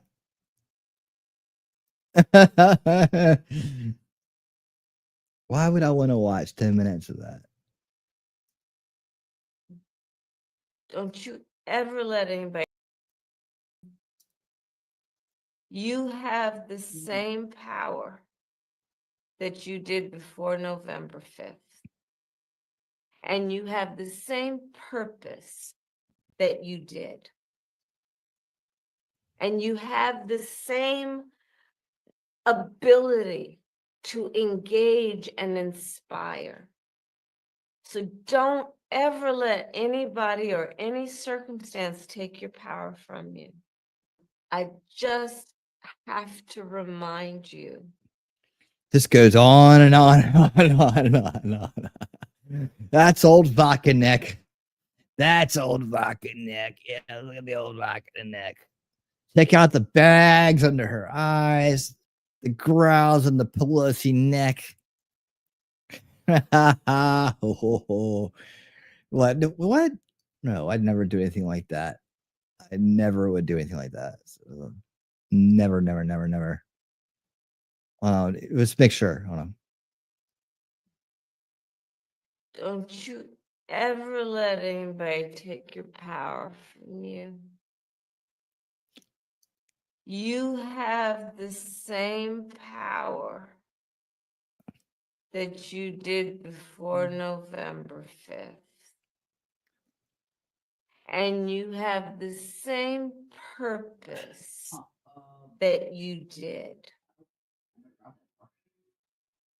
And you have the same ability to engage and inspire. Snafu. Just in time. So don't ever let anybody or any circumstance take your power from you. I just have to remind you. Yeah, she's had a few too many, I guess, huh? Few too many, man.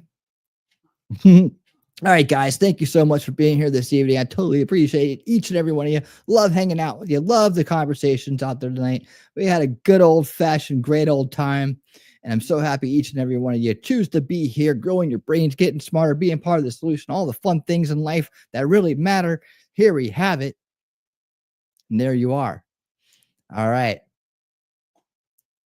Well, I'll be back soon enough at some time in the future here. Let's see. There's something going on this weekend that isn't going on. We are doing Old School Watch Party Sundays, but we're not doing Winning Saturday Night this week. So if something doesn't come up between now and tomorrow, I'll be back Thursday for another edition of 2024, where we will continue down this awesome road of learning about cool things. We will talk about who those two unidentified men were inciting rioters at January 6th. We will talk about Illinois and counties and all kinds of places all over the country want to succeed. I said succeed from their states because the people there suck so bad. We'll talk about China's hybrid warfare, spy ships caught destroying vital undersea cables. We'll talk about enraged voters in Pennsylvania demanding blood and of the PA Senate jokers that tried to steal the Senate and race and didn't work. We'll talk about I think I felt like I did that one. We'll talk about other things. Oh yeah, we'll talk about what was the other thing we're going to talk about? Yeah, the other thing. Yeah, that 7 ways to know you're being lied to. We'll talk about that maybe. Other things, so much to go on. This weekend we'll be covering the documentary Grid Down, Power Up, Jacob Castro. This is right up your alley, and others, but brought to us by our new friend, the prepared prepper. Hold on, what's his name? I'm sorry, James. By James. I'm just gonna call him James. By James. Right? T-Rex Trucking and More coming on in. Pluto is a planet. I don't care what she said. The Simple Prepper, that's his name, James. He recommended the documentary. We're gonna watch it. It's 1 hour, and then we're gonna watch a Christmas movie.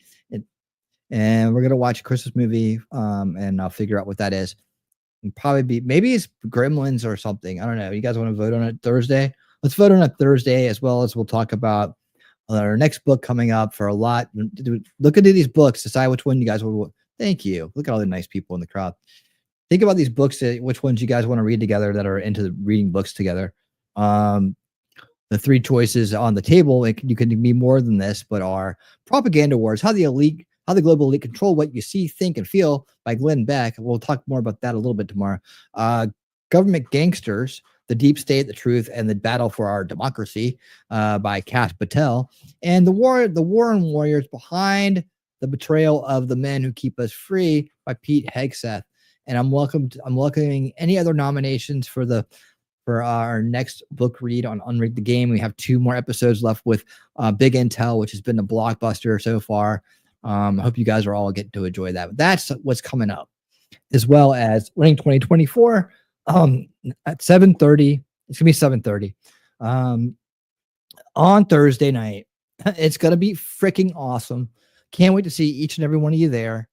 You guys are awesome. If you're here, you're part of the solution. I love long goodbyes, but I gotta go. So until next time, stay based and keep on winning.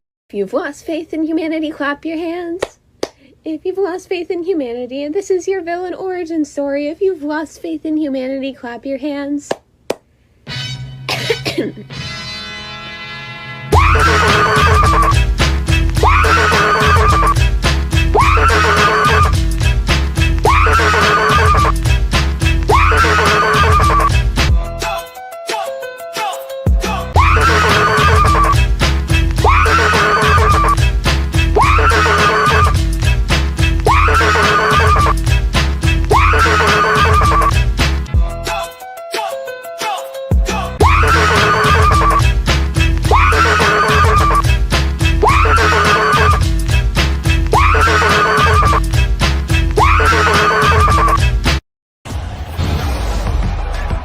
This is a friendship battle now.